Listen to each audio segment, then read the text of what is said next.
From the Sunshine State to the Peach State, the 2021 iRacing Rallycross World Championship presented by Yokohama rolls on. Just 7 days ago, Set Esports laid down the title gauntlet with a 1-2 finish at the World Center of Racing.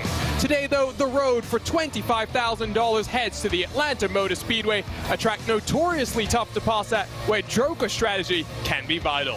Hello and welcome to the iRacing Esports Network for coverage of the 2021 iRacing Rallycross World Championship. My name is Arjuna Kankipati, alongside is Paul Smith, with Tyler Maxon in the production truck controlling all the action. And Paul, it's been a busy week of iRacing World Championship action. Yesterday we saw the 4 drivers lock themselves in for the race for $100,000 in the eNASCAR Coca-Cola iRacing Series. Today, we see the virtual dirt being slung by 28 of the best sim racers on the iRacing service. Tomorrow sees the Force Dynamics Grand Prix Championship return to Interlagos. What should be a thrilling race. But we're here in Hampton, Georgia. All-Stars about to have some fun. Yeah, and they produced some tremendous excitement last week when we saw the All-Stars take to the field. And once again, we're going to see these guys really duke it out on track, and should promise to be some exciting action. And so here's a look at the schedule from the Sunshine State to the Peach State. It's a busy week in the virtual Georgia on the iRacing service. Georgia on our mind. The iRacing Petit Le Mans coming up this weekend as well. We'll be in the cornfields of Iowa next week for the final of our first 3 rounds that see us being on the US side of the pond. We'll then head to Europe, Brands Hatch, to kick off a European swing. But let's talk a little bit about this facility. The Atlanta Motor Speedway, of course, notorious in recent months for a rather controversial layout change and track change that's going to take place. But this is a track that's seen Rallycross action back in 2013 and GRC competition. We're in a very different layout, one custom built for the iRacing service.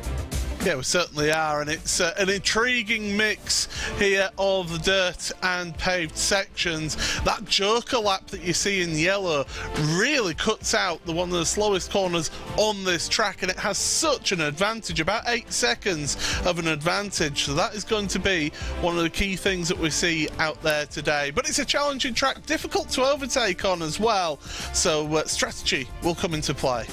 64% asphalt, 36% dirt, just under a mile with 8 turns, and like Paul mentioned, anywhere from 8 to 8.5 seconds in terms of our Joker Delta.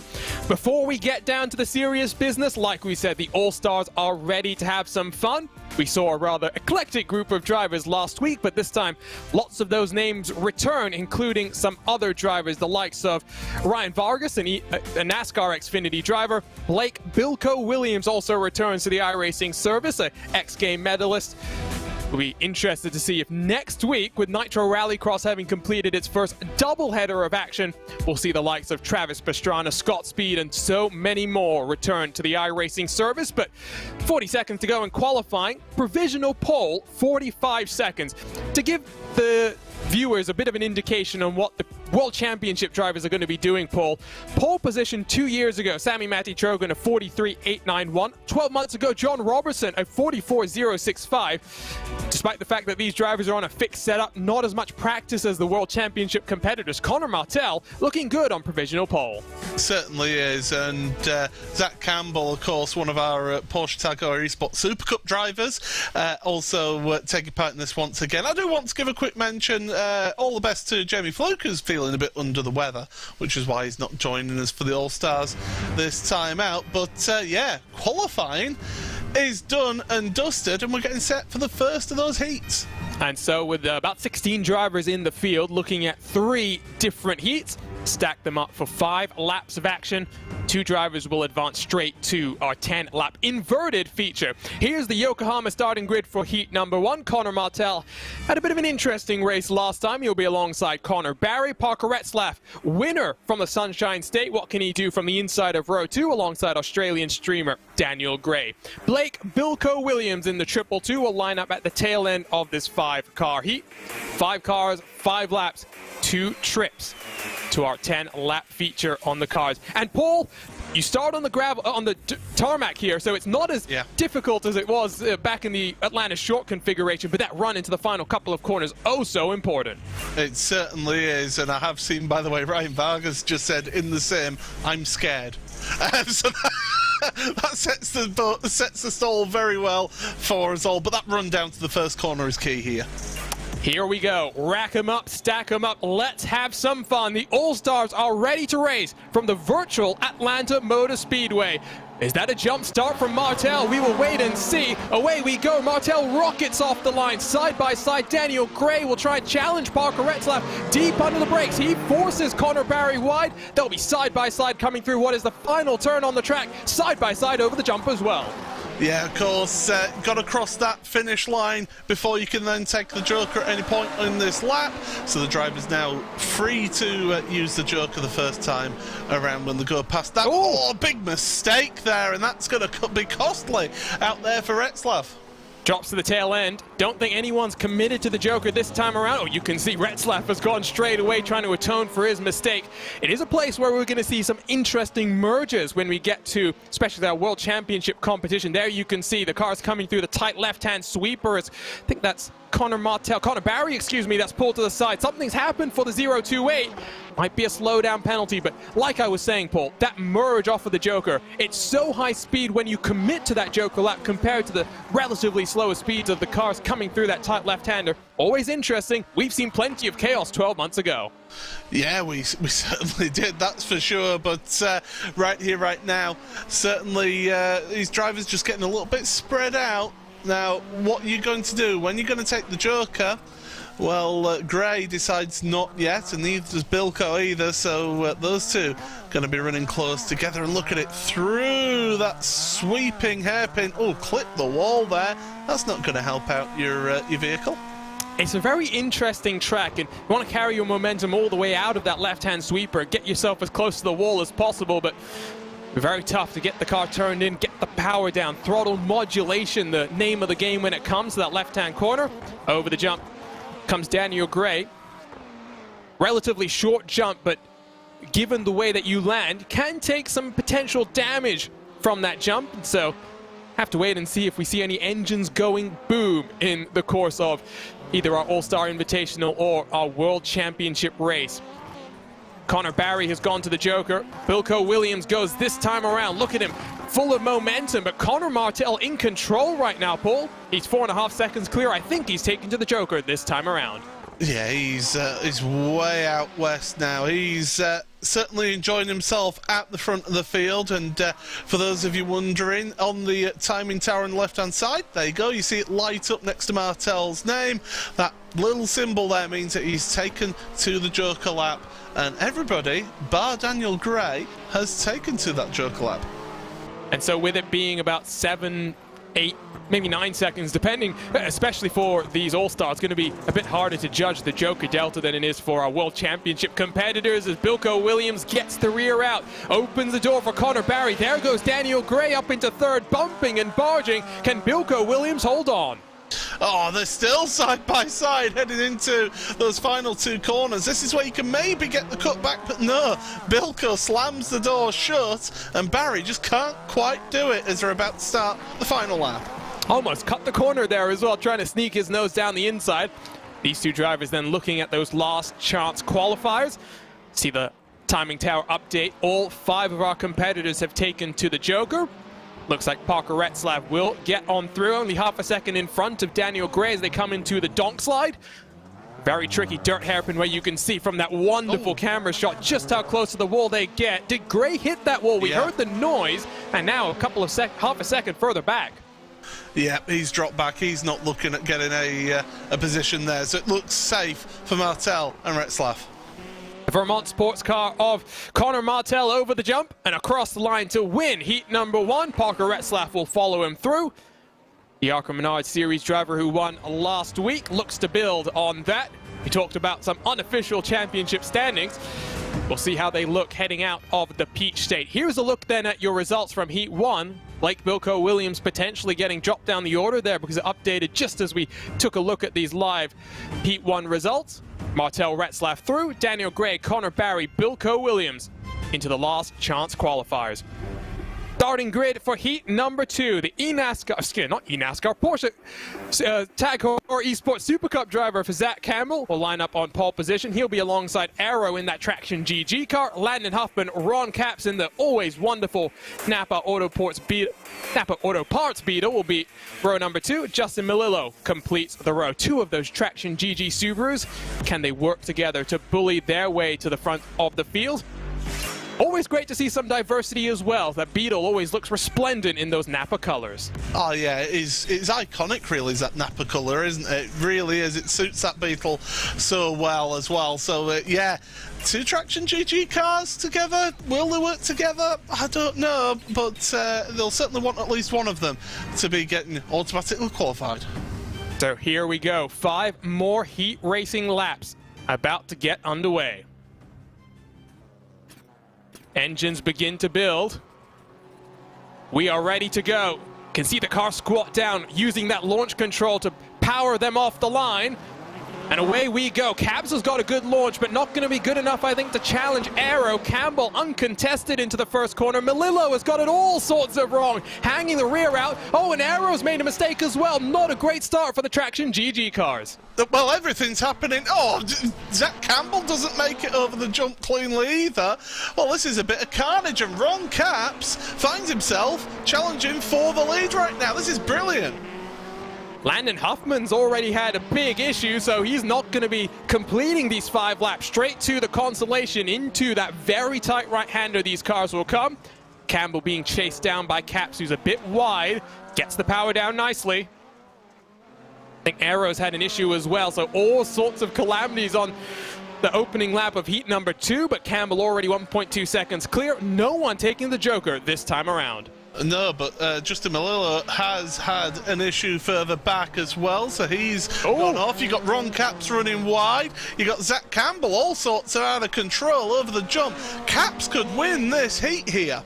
Only 0.6 of a second as Huffman's rejoined the track and in front of Melillo already. So whatever issue he had coming across the jump, Hasn't hurt him too much. Campbell gets the rear end loose. You can see the smoke building up. They're going to be side by side for a moment. Caps thought about the dive to the inside. Campbell looked very comfortable from Daytona, not so comfortable this time around. For those wondering, by the way, what the Joker lap is, it is a shortcut on most American rallycross tracks as Campbell gets off into the grass. About 7 or 8 seconds shorter when we come here to the Atlanta Motor Speedway. It was only a 2-second shortcut from Daytona, so a bit different the way that you'll think about the Joker and apply your Joker strategy, but Caps over the jump all over the rear end of that Subaru. Oh, this is brilliant. Come on, Ron, you can do this. He took part in our All-Stars last year, and through he goes into the lead right now. This is a tremendous battle between him and Zach Campbell, and that Beetle, short wheelbase, real nippy car, and he's taken to the Joker. And you could see there, that's where we talk about the difference between our All-Stars and World Championship competitors. Caps got on the brakes heading into the Joker lap, which just checked up his momentum into that shortcut.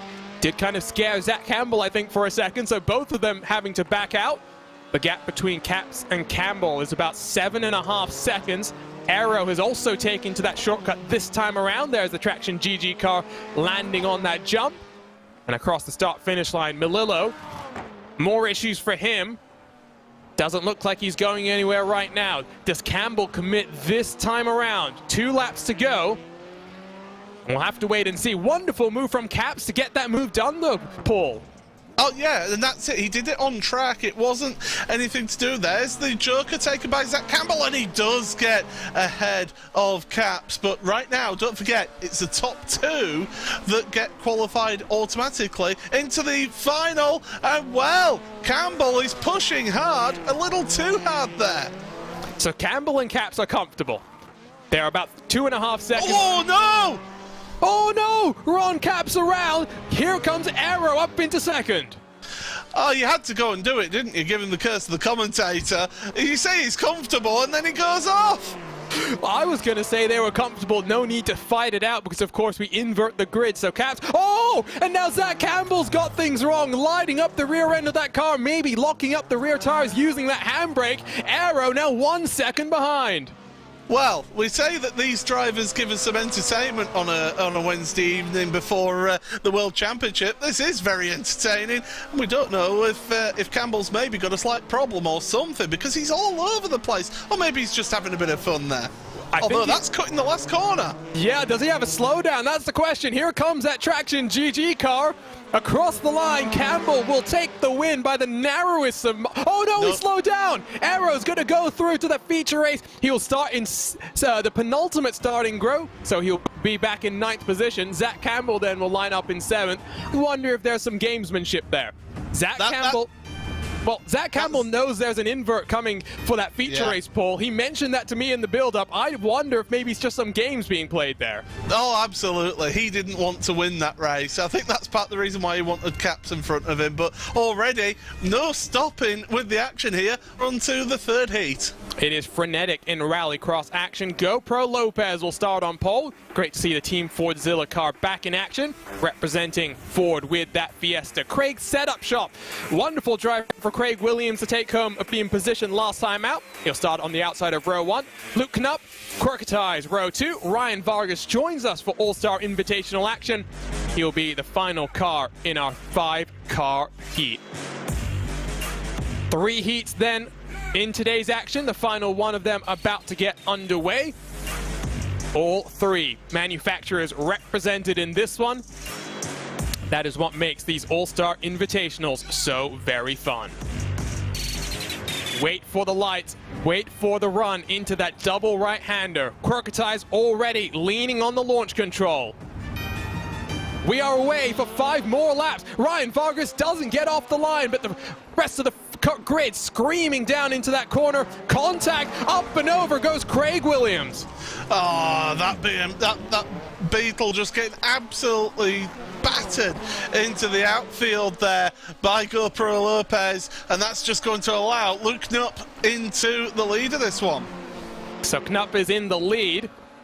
GoPro Lopez got the elbows out, and that sent Craig Williams up and over. Don't think there's going to be too much animosity there as Knupp down onto the Joker straight away. He knows that clean air is going to be vital.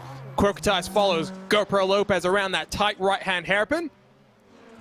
Ryan Vargas said he was scared. I think that maybe explains why he didn't pull away from the grid in conjunction with the rest of the field.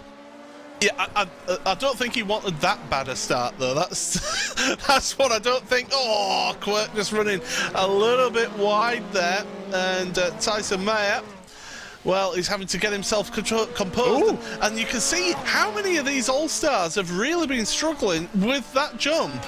It's a technical track, not just the jump, but overall, even this first complex of corners to get that car turned in and carry as much speed as you can. You could see Quirk bouncing over the anti-cut curbs. Ryan Vargas has already, I think, said adios to the rest of this race and pulls himself down to pit road. Oh no! Knupp gets it wrong. GoPro Lopez screams into first. Can Quirketize capitalize on all of the chaos? Well, that was a wall that Luke Knupp just found. And Quirk, well, he's looking behind now and thinking, oh, I want that automatic transfer position, thank you very much. These races have been crazy, and if it's any sort of an indication of what our World Championship action is going to look like, well, going to be a bit more heated in the World Championship paddock come the close of that race. Quirk lights up the rear tires. That's definitely on the handbrake, and into the wall he goes. Don't really want to be using the handbrake too much in Rallycross action, as Craig's setup shop, I think, is already taken to the Joker. He's now gotten his way past Quirketize as well. So GoPro Lopez and Luke Knupp, 1 and 2. Coming through the final couple of corners, it will be 2 laps to go. I mentioned that this is a track that's seen global rallycross competition in the past. When the rallycross cars came here in 2013, there were some rollovers, most notably from the man himself, Ken Block, king of Gymkhana, but it was in a Ford Fiesta, so not a Beetle. We'll have to wait and see if the Fiesta of GoPro Lopez goes flying over in that feature race, because it would just be fitting for real-life competition.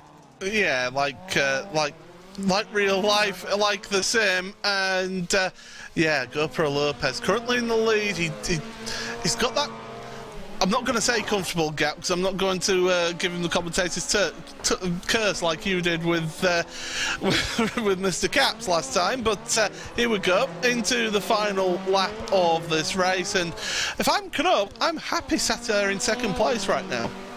Yeah, and again, we have to repeat it. We invert the grid for the feature, so GoPro Lopez would start, what, back in 8th position or something like that? Whereas Knupp would start in 5th, if I'm doing the math correctly, which never trust a commentator's math. We're always wrong when it comes to that sort of stuff, so we'll have to wait and see. Round they go. So 6 cars will have locked themselves into our 10-lap feature. We will see 4 more join them in our last chance qualifiers. What fun it's been so far. 10 more laps to decide the grid for the feature. GoPro Lopez slightly wide on that transition back onto the dirt, but over the jump, the Team Fordzilla machine will be in control. It's GoPro Lopez, it's Luke Knupp advancing to the feature. Craig setup shot after recovering from his rollover. Dramatic fashion for the man behind Craig's setup shop himself. Will finish in front of Quirketized. Ryan Vargas completes then heat number 3, the final of our heats, as sideways both of those cars go. It's a Ford, it's a Subaru that advance. The 2 Beetles head then for 5 more laps of action to try and work their way into the feature. Quirketize in that odd man-out Subaru in the 3 cars not making it through. So here we go then. It's a 4-car last chance qualifier. 2 cars through, 2 cars going home. Daniel Gray, Craig setup shop will line up on the front row of the grid, because we are 2 by 2 here at the Atlanta Motor Speedway on our starting grid. Landon Huffman will be alongside Blake Bilko Williams. So just 4 cars. Maybe a bit more contact in these next couple of races then, Paul. There's got to be an element of desperation, isn't there, between these drivers now? They want to not have to sit out the feature race. They want to be in it to win it. And, well, we're just waiting for Craig Williams to get himself onto the grid. Of course, it's a little bit more intense for those drivers who have just raced to then have to come into this first last chance qualifier. So, yeah, just taking that little bit of time for Craig to get himself ready for this race. So here we go. We saw a car flipping over last time on the start. Can Craig Williams get through the final couple of corners safely this time around? Away we go. Oh, look at the start from that second row. Williams will take control. Daniel Gray gets swarmed side by side into that final corner. They're three abreast, but there goes Huffman. There goes Blake Bilko Williams. Oh, but you don't rout him out yet, the Australian. He's fighting back here. And Daniel Gray trying to get that second place. Second place, of course, is crucial to get yourself into that feature race. And they're battling away between the three of them. That's just allowing Craig Williams to pull away at the front. He won last time after going through the consolation races. As Daniel Gray says, thank you very much, I'll go to the Joker straight away. Works himself now onto the asphalt. Did he just pick up a slow down penalty on the exit of that? I did wonder, because you're right, he definitely did slow himself down. And now the gap to all three of these cars within that Joker Delta. So Daniel Gray in that Aquamarine 10 car, not necessarily in the best position. Over the jump they go. Look at the attitude of that Landon Huffman machine as he lands back on terra firma. Not exactly what you want. I mentioned the damage you can get. Can also get damage from those anti-cut curbs. Daniel Gray smacks them coming through the opening couple of corners. He certainly does. So what's going to be the tactics of the rest of them? Well, Craig Williams says, I'm going to lead then, if that's the case. And that's exactly what he's done in that VW Beetle. And right now, he looks very composed and in control at the front there. But don't write out Huffman or Bilko yet. Williams has Lewis Goodway on his roof, guiding him through these Rallycross races. No Rallycross experience coming into this All-Star Invitational. Got a taste of it last time from Daytona and really enjoyed it. Daniel Gray has had an issue. Not exactly sure what happened there. Oh no, timing screen's back to normal. Gray still sits in second, but only 2.5 seconds clear of Huffman. Bilko Williams 2.5 seconds further down the road.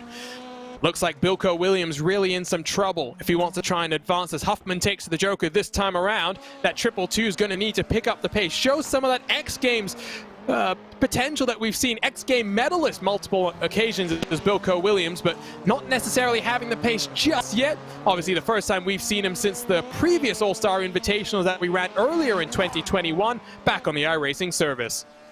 Yeah, but great to have him out here today.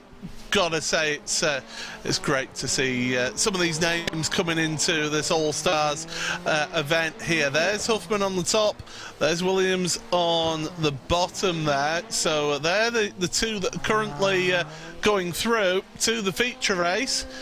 And they just need to just drive within themselves slightly. I mean, Williams just running out over the edge of the track there. That will just cost him a little bit of time. But again, just looking a little bit more comfortable at the front this time. Really do like this layout that we've got because it has so many different challenges. You've got slower, you've got the hairpin, for example, the donk slide. We'll get to that story later on in today's broadcast. You've also got the fast sweeping corners, especially that left-hand complex where you hug the wall as tightly as you can. So plenty of different challenges being thrown at the drivers, and with that becomes the opportunity for different approaches to tackle those challenges. And so that's something that I really do enjoy seeing. Williams through that donk slide, in control, 3 seconds clear. Bilko Williams will be taking to the Joker, but he's about 11 seconds back from Huffman, so too little too late, as there you go, the 222 up to third as he screams through the Joker. But it will be Craig setup shop, Craig Williams, that wins this first last chance qualifier. Makes his way into our 10-lap feature once more after getting a podium last time out. He'll be followed through by the Subaru of Landon Huffman, the NASCAR Camping World Truck Series driver. Bilko Williams, Daniel Gray, done for the day. Always fun, these All-Star Invitationals. Not always fun to see drivers having to say goodbye, or in the case of Daniel Gray saying yeet, very much there in the background. So here you go. Bilko Williams, Daniel Gray will be leaving us for now. We'll see them in the cornfields of Iowa in 7 days' time. 5 cars ready to go then in the second last chance qualifier. Ron Capps, hoping no commentator's curse to strike him down this time around. He'll be alongside Connor Barry in the 028, Corkatize and Justin Melillo in the 053, row number 2. Hopefully Ryan Vargas has learned how launch control works this time. Hopefully not too scared of what lies ahead. 5 more laps, and this one should be fun, Paul. Yeah, one more car on the track as well. There's people getting wished good luck, and well, we're getting set for this one. This should be a good race, and do you know what, secretly, I know we're meant to be unbiased here. I want Ron Capps to make it into the feature race. There's only so much unbiased comments we can have, especially when you want to be competing in one of these races, Paul. We'll get to that maybe later on in the season. Commentating and driving will be a very fun experience, I'm sure. Engines rev, we are away. Vargas indeed did figure it out this time around, but Capps uncontested. Side by side, Quirketize and Barry. Barry locks up the inside front, goes deep. Vargas from 5th to 3rd forces Barry off the track. Oh, that's a big, big moment there for Barry, and that's dropped him all the way to the back there. It's going to take a lot for him to get up there again. Quirk, he's dropped back just that little bit, and that's allowed Ryan Vargas actually up into 2nd place. The two Beatles currently in 1st and 2nd. Vargas from the tail end didn't even pull away from the grid last time around, dives to the Joker this time around, inherits the race lead. Quirketize following Melillo around, as Connor Barry took to the Joker as well, chasing down that red Beetle in front. So Ron Capps has some work to do, but 7 seconds behind Ryan Vargas, your new race leader, still in a good position. There comes the Napa Auto Parts Beetle, a little bit wide through the second part of the corner. You can see there's already a groove being dug into that dirt, and track resets not necessarily as important in this All-Star Invitational as it is for our World Championship race, but not necessarily what the Beetle wants to see is that track getting reset and favoring the Subarus, which are slightly better on the fresher track as compared to the worn states that the Ford and the Beetle prefer. There goes Vargas, now only 1 second in front of Barry. Capps has managed to close the gap by about 1.2 seconds, so he's in control. Melillo and Quirketize having a fun battle of their own. Yeah, they're busy battling away. I think Quirk's actually got a slight problem. He might have got some damage. Look at this. Barry and Vargas across the jump there. Don't squeeze each other. And yes, Barry to the lead. And as you can see on the bottom right corner of the screen, gap to Capps, only 5 seconds. Vargas up and over. We saw Bonfante Jr. do the very same thing 12 months ago. Things end in disaster. The turtle curbs have claimed a victim. Ryan Vargas was looking in position to potentially advance. Ron Capps to the Joker this time around inherits the net race lead. Oh, that's hard. Barry. Yeah, I'm going to say that's heartbreak for Vargas there. He did manage to land onto his wheels, though, eventually, and has got, well, I would have said he got back going, but he's looks like he's parked it. So 10 out of 10 on the landing at the very least, even maybe not the flip itself, Paul. Yeah, and the thing is, those anti-cut curbs, they're there for a reason, and if you hit them wrong, which is an extreme way of seeing that what we just saw, but it shows you, don't cut those corners. Landon Huffman and Ryan Vargas having some fun in the in-session chat. Of course, two drivers in the NASCAR paddock, somewhat familiar with one another. Aero HD also jumping in saying, I mean, if you can't win, do a cool flip. That's peak gaming right there, the comment from the Traction GG streamer. So it'll be 1 lap to go this time around. Ron Capps 1.5 seconds clear of Connor Barry. I'm going to be very careful what I say, Paul, because I would love to see that car in the final this time around. I do like Barry's paint, though. I do like that as well. It does suit that Subaru very well. But we're on to this final lap then, and these two at the front, they just need to I hate to say it again, they just need to take it easy, not take any risks. Although saying that, Quirk, he's not that far back. He has taken the Joker though. So yeah, these two, they're pretty much set. Don't fight each other. You're going to make it into the final. A little bit wide coming through the sweeper. Almost into the grass for Connor Barry, but it's too little, too late. Ron Capps should take the second last chance qualifier to the checkered flag, but Connor Barry will advance with him. We started with 16. We are down to just the final 10. Capps across the line wins here at the Atlanta Motor Speedway. So Justin Melillo, Quirketize, and Ryan Vargas say goodbye to us for now.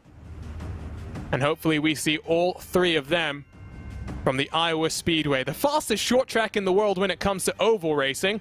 See how fast we can go there in these wonderful supercars on the iRacing service. Well, that is what Rallycross is all about. Fast and furious. Heat and last chance qualifiers are done. Just one more thing for our All-Stars to do. That is 10 laps of action in our inverted feature race. That'll be next, here live on the iRacing Esports Network.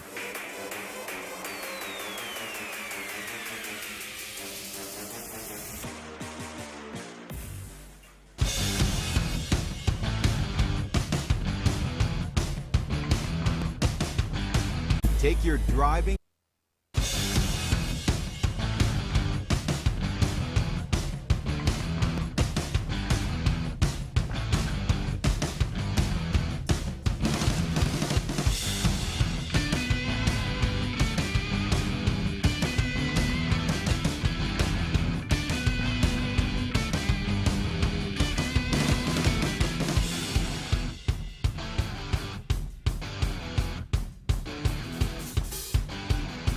Take your driving to the next level at Dirtfish.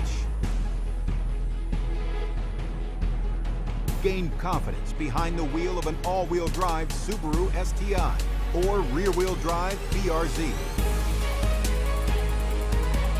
Get sideways with skills on gravel, mud, and tarmac. Dirtfish offers programs for every driver. Visit dirtfish.com for details.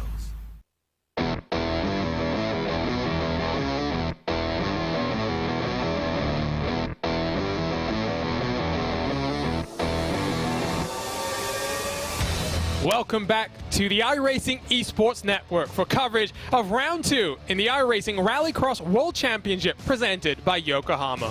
There's one thing that separates first place from the rest of the pack, the finish line. High-performance, race-inspired Yokohama Advan tires give you the drive to win. Discover Advan at yokohamatire.com.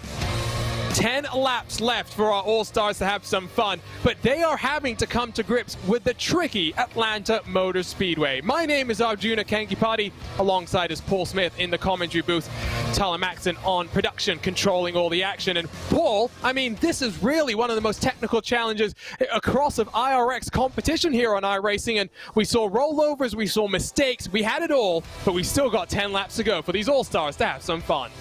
Yeah, they're the ones that made it through to this feature race, and they're going to have a lot of fun and a big challenge with 10 cars on the grid here. So it's going to be interesting to see how those drivers deal with the inverted grid as well, because that is one of the challenges that we don't see in the World Championship Series. But here with the All-Stars, it's all about having fun, and my goodness, that'll be exactly what we see here today. And it's a busy week on the iRacing schedule from Georgia. Georgia very much on everyone's mind. Here for World Championship competition in the Rallycross cars. But this weekend, Paul, everyone on the iRacing service can take part in the iRacing 2021 Petit Le Mans powered by VCO. Road Atlanta is one of my favorite tracks across of the iRacing service. Multi-class action, a very different challenge, of course, the slinging virtual dirt, but it's something that everyone can take part in. RaceBot will have coverage in partnership with Radio Show Limited as well. Always fun to head to Brazelton, Georgia for what is 10 hours of action. I'll tell you now, in 2019 I commentated the first 5 hours of that particular edition of the Petit Le Mans, and that was the most hectic, exciting, thrilling commentary that I have ever done in my life. It was just action all the time. It was wonderful to watch and to get to call, and well, we get to see it again this year. It's all come around a bit too quick for my liking. And the reason that I brought that up, especially now, Paul, is we're watching All-Stars, right? We're seeing the likes of Connor Martel, Luke Knapp, all of these real-world drivers. You know who the defending Petit Le Mans winner is on the iRacing service?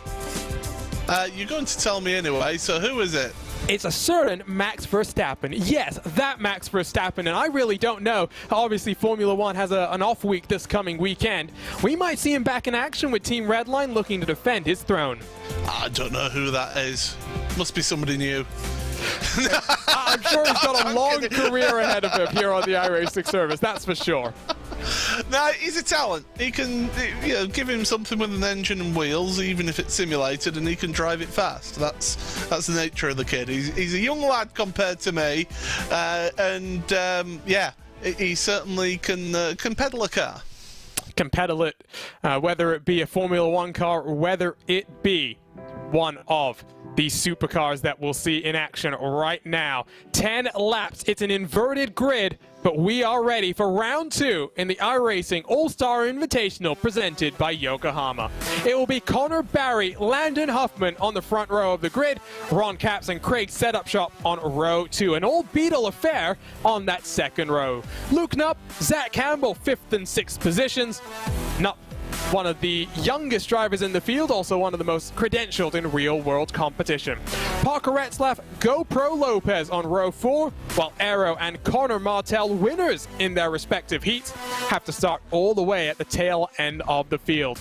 We saw Jamie Fluke and Zach Campbell at the tail end of our field last time out. Didn't go that well for them, Paul. Let's see how things go here from the virtual Atlanta Motor Speedway.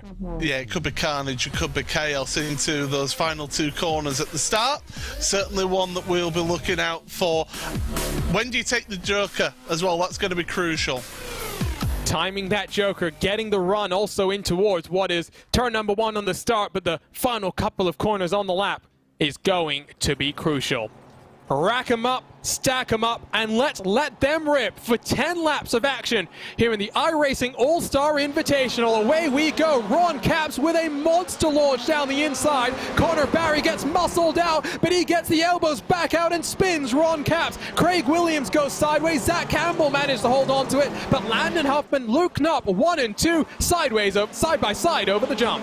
Oh, that was bowling shoe ugly, was that for Ron Capps, and he'll be absolutely spitting feathers over that one. But still, the majority of the field going. Oh, Martell's around. Did he find the front of GoPro Lopez's car? Well, we have to see. And I think Zach Campbell late on the call to go down onto the Joker. I think the elbows got out there as well, and so he decided, I'm just going to get away from this one, as there goes Martell also onto the Joker. So 4 cars electing to take that 8-second shortcut the first time around. GoPro Lopez into the grass, opens the door for Connor Barry, who will sling it down the inside. Lopez a bit wide on the entry to the cornerback, gives him the cutback as we come across the jump. Oh, he's not looking comfortable. There's more contact between the two of them. Lopez shuts the door all the way to the inside, on board with Connor Barry. Nowhere to go. He has to settle for now. Yeah, this is a contact sport. Forget about the normal motorsport rules of, oh, he touched me. Yeah, that's what normally happens in Rallycross, and that's interesting. Both of them going the same time through the Joker. Wow, look at that merge. I think Craig Williams got a bit scared there because he had a bobble and has now lost the position to Connor Barry as well. Zach Campbell then in second, able to hold on to his place despite taking the Joker. Now we'll have to wait and see where Landon Huffman is in comparison to your leader across the line. Lopez and Barry resume the hostilities. Luke Knupp is about 8 seconds clear. Oh, that's going to cause a unsafe rejoin potentially. Craig Williams still on the back of all of this. They are, you said Rallycross is a contact sport, but these guys are taking it to the next level as down the inside, Craig Williams slides it through the donk slide. This is almost like something you'd see in the Octagon, it really is. It's all just battering each other out there, and they're not even fighting for the lead here. This is over the mid-pack spots at the moment. Barry to the inside of Craig Williams. Oh, he's all locked up, and he's gone straight on. And Zach Campbell now under pressure from Huffman. Oh, Huffman took to the Joker last time around. Campbell's having none of it, though. Down the inside, hometown boy into second place, but Luke Knupp, 1.5 seconds clear. Plenty of work for Campbell to do. Oh no, Huffman's got it wrong over the anti-cut curves, goes flying off into the grass. My oh my, we said the All-Stars are some of the most fun you can have here in terms of Rallycross competition that you can watch on the iRacing Esports Network. They proving that once more here, Paul.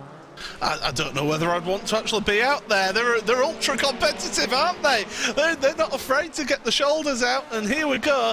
Here's what happened to Huffman then. So just gets his line wrong through here. Oh, Campbell, he followed Campbell, but he was a little bit wider, and that's what cost him. air miles accumulated for Landon Huffman. That's all I can say. We're not too far away from one of the busiest airports in the world. Hartsfield-Jackson nestled in the heart of Atlanta City. But here we go then. Every car other than Ron Capps is taken to the Joker. Capps is 20 seconds behind your leader, so not going to be a concern for the race lead. That's Connor Martell with Aero in that Traction GG car right behind him. This is through the tight left-hand sweep, though. Under attack from Parker Retzlaff, Connor Barry, as they both get themselves wide. Retzlaff, of course, winner 7 days ago from the Daytona International Speedway. Trying to now get a top 5 finish. And gap out front has come down, by the way, Paul. Zach Campbell only 7 tenths behind Luke Knapp. Yeah, Campbell, he's somebody who can really just take to any car and go for it. And you can see that battle for the lead then on the bottom of your screen. And Campbell, second place, putting the pressure on. It's easier to chase than to be chased, because you've got that target right in front of you, and he's getting closer all the way through, out the donk slide through this left-hander.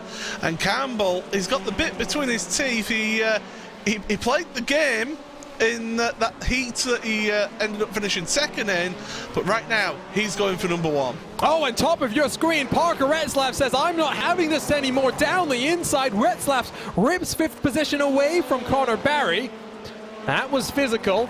It's going to get physical, I think, for the race lead. It is 4 laps to go then. Campbell almost uses the bumper to force Knapp wide. Side by side on the entry in towards the donk slide. That's never going to work out there. Gives a bit of breathing room to Knapp. He's got now what will be 3.5 miles left to hold off the Porsche Tag Heuer Esports Super Cup driver. Now these two have got to be careful and not to trip over each other and slow each other down, because GoPro Lopez is not that far behind. He's about 2 3/4 seconds behind, so don't write him out of this one yet, especially if these two start rubbing door handles once again. Over the jump, here we go. 3 laps left on the board. These cars about 3 seconds clear of GoPro Lopez.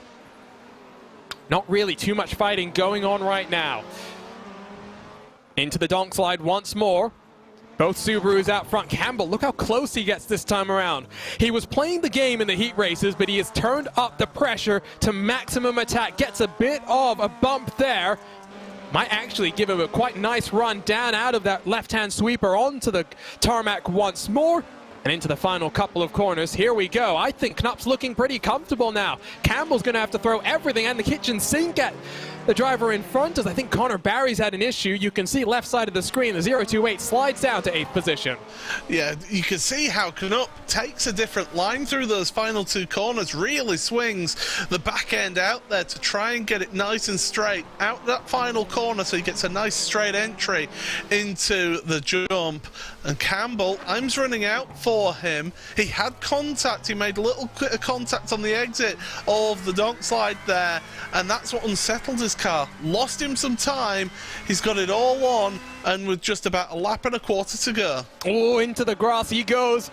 Not always the worst thing, because it can grip you up and send you down into that final couple of corners. Braking at 190 kph. They get it slowed down. 1 mile left to go. Luke Knapp in control.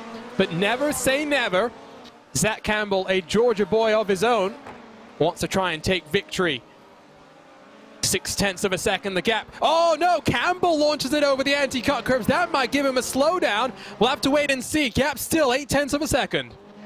Oh, this is tremendous to watch, but I think Campbell's running out of time. Needs a good run through this left-hander. Hope that Knapp makes a mistake, but Knapp's building looking so good at the front of this field. Knapp has plenty of real-world experience, plenty of iRacing experience as well. The winner of 2 Jim Beaver short course truck races in the Super World Cup that those guys have been putting on. It's going to be close, but it's not going to be close enough. The teenager Luke Knapp wins round 2 of the iRacing All-Star Invitational. Zach Campbell across the line in second. And there he goes, flying through the grass. It's all just a bit of fun. And like we said earlier, Paul, sometimes these guys put on a better show than the World Championship drivers do. But when we get to that in just a couple of minutes. Yeah, this is always entertainment, and that's what you want to see from these drivers. But a tremendous performance from the front two to give us that really close action. So strike one went to Parker Retzlaff. Strike two goes to Luke Knupp. Zach Campbell then in second.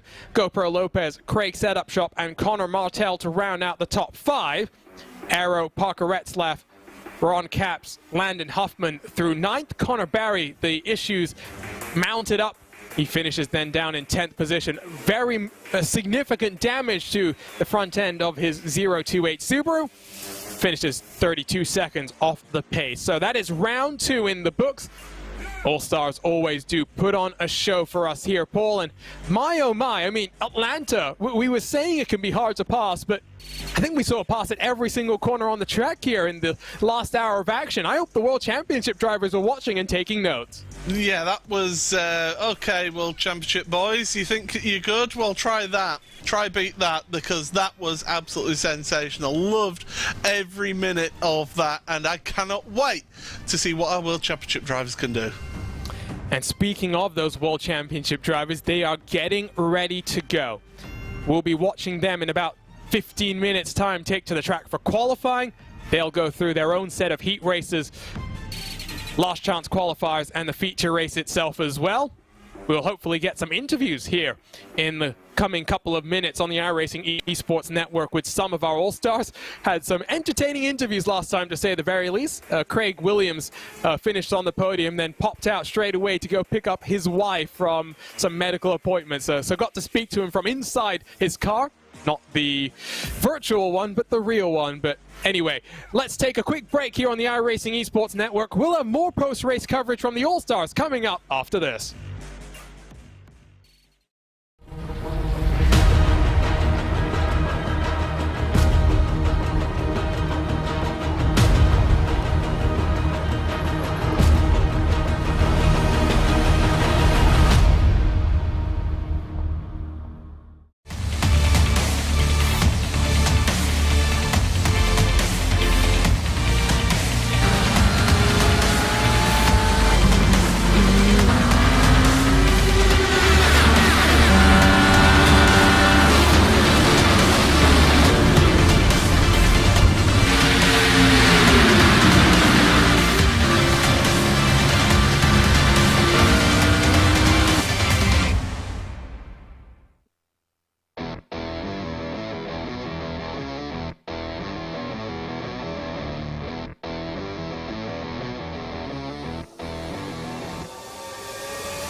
Welcome back to the iRacing Esports Network and coverage of the 2021 iRacing Rallycross World Championship presented by Yokohama. There's one thing that separates first place from the rest of the pack: the finish line. High-performance, race-inspired Yokohama Advan tires give you the drive to win. Discover Advan at yokohamatire.com. My name is Arjuna Kankipati, alongside is Paul Smith, with Tyler Maxon in the production truck controlling all of the action. The All-Stars are done. We now will look ahead to the World Championship drivers, but before we do that, have some interviews to get to. And we'll start with the winner here in round two from the virtual Atlanta Motor Speedway. It's Luke Knupp, and Paul Smith is standing by. Luke, I mean, that looked like a barrel of laughs. It looked like you were having so much fun out there. How was that battling Zach out there today?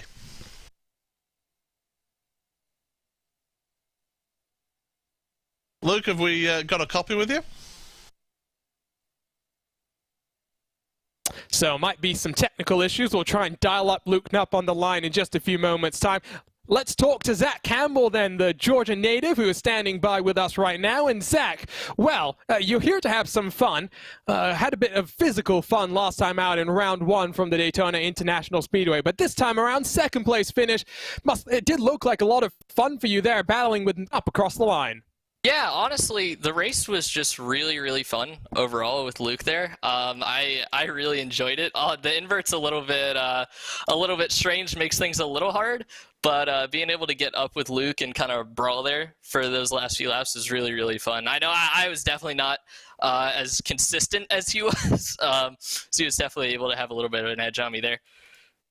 And talk to us about your gamesmanship then in the heats, because I think we can call it that. It didn't look like you necessarily wanted to win that first heat that you were part of. Sideways plenty, I'm sure yoinking on that handbrake as well.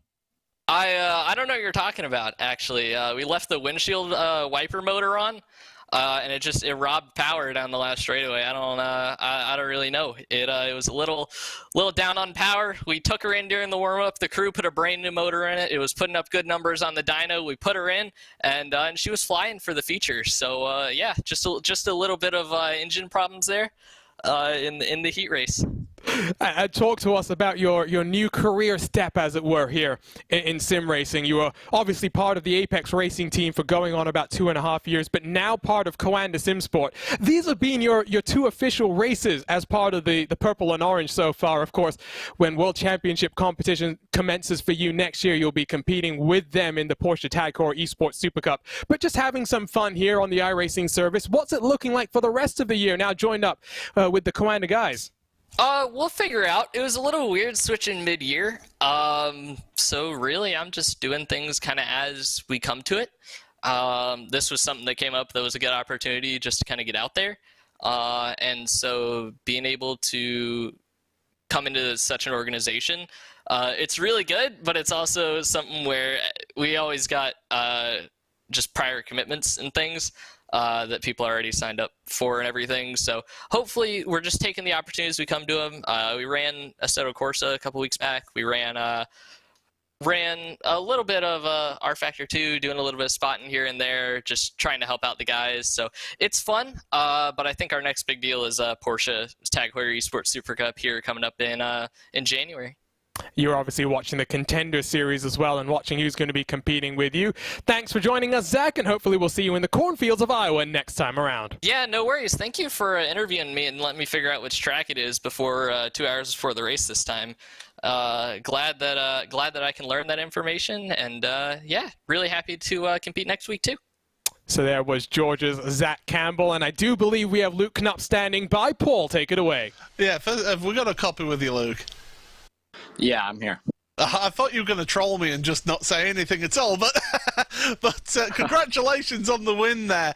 As I said to you earlier, that looked to be a really thrilling race for yourself and for Zach out there. Just talk us through that. That was tremendous to watch. Yeah, last week didn't go very well, so I put in a little bit more work for this week, and testing went good, so knew I had to get a good heat result, and I ended up getting second, and then just had to get a good start in the heat or the feature race, and did that, getting right to the lead, and then took the Joker first lap to get more clean air, and then saw everyone else took it, and I was out front still. So it was kind of just laying consistent laps, put my head down, and we had a good battle there with Zach, and overall it was a really fun race. And how important was it that Joker lap taking it straight away for you? Overall, it was really important. I already had a little bit of a cushion, like half a tenth, half a second, but wanted to get a little bit more of a cushion and then try to get a good out lap after that, and did just that, and got in front of Zach by a little bit over a second, I think, and then just tried to pull away from there. And just finally, you look to be having so much fun on the dirt. Is it something that you've just been finding a real challenge out there? Not really, actually. My background is competing in the off-road world, short course trucks, and then through the desert. So it's kind of my natural zone, and that's why I think I perform a little bit better in it. Well, all the best for next week. Thanks for joining us for a chat there. Your race winner, Luke Knupp. And that will conclude our post-race interviews for the iRacing All-Star Invitational in Round 2. Don't go anywhere. World Championship action right around the corner on the iRacing Esports Network.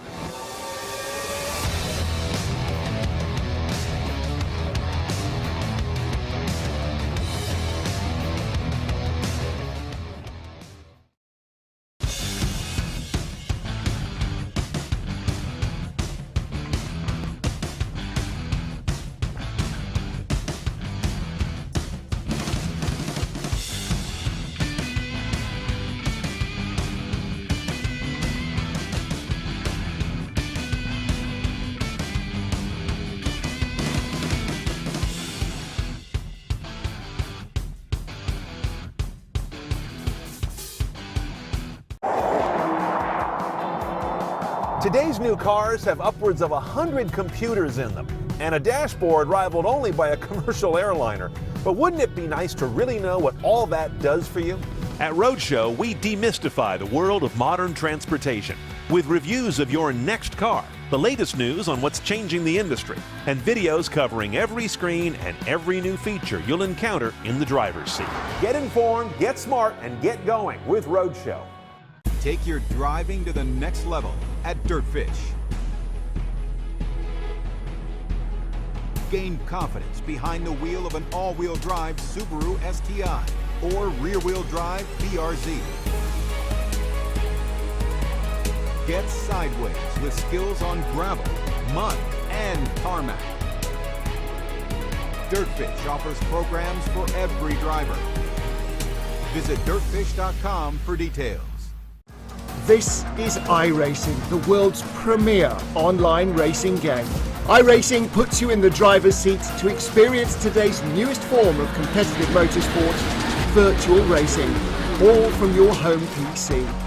Race virtually in indoor series from NASCAR, IndyCar, IMSA, the World of Outlaws, Aussie Supercars and more. Take on legendary circuits like Daytona, Silverstone and the Nürburgring. Join iRacing's global online racing community and get on track today at iRacing.com.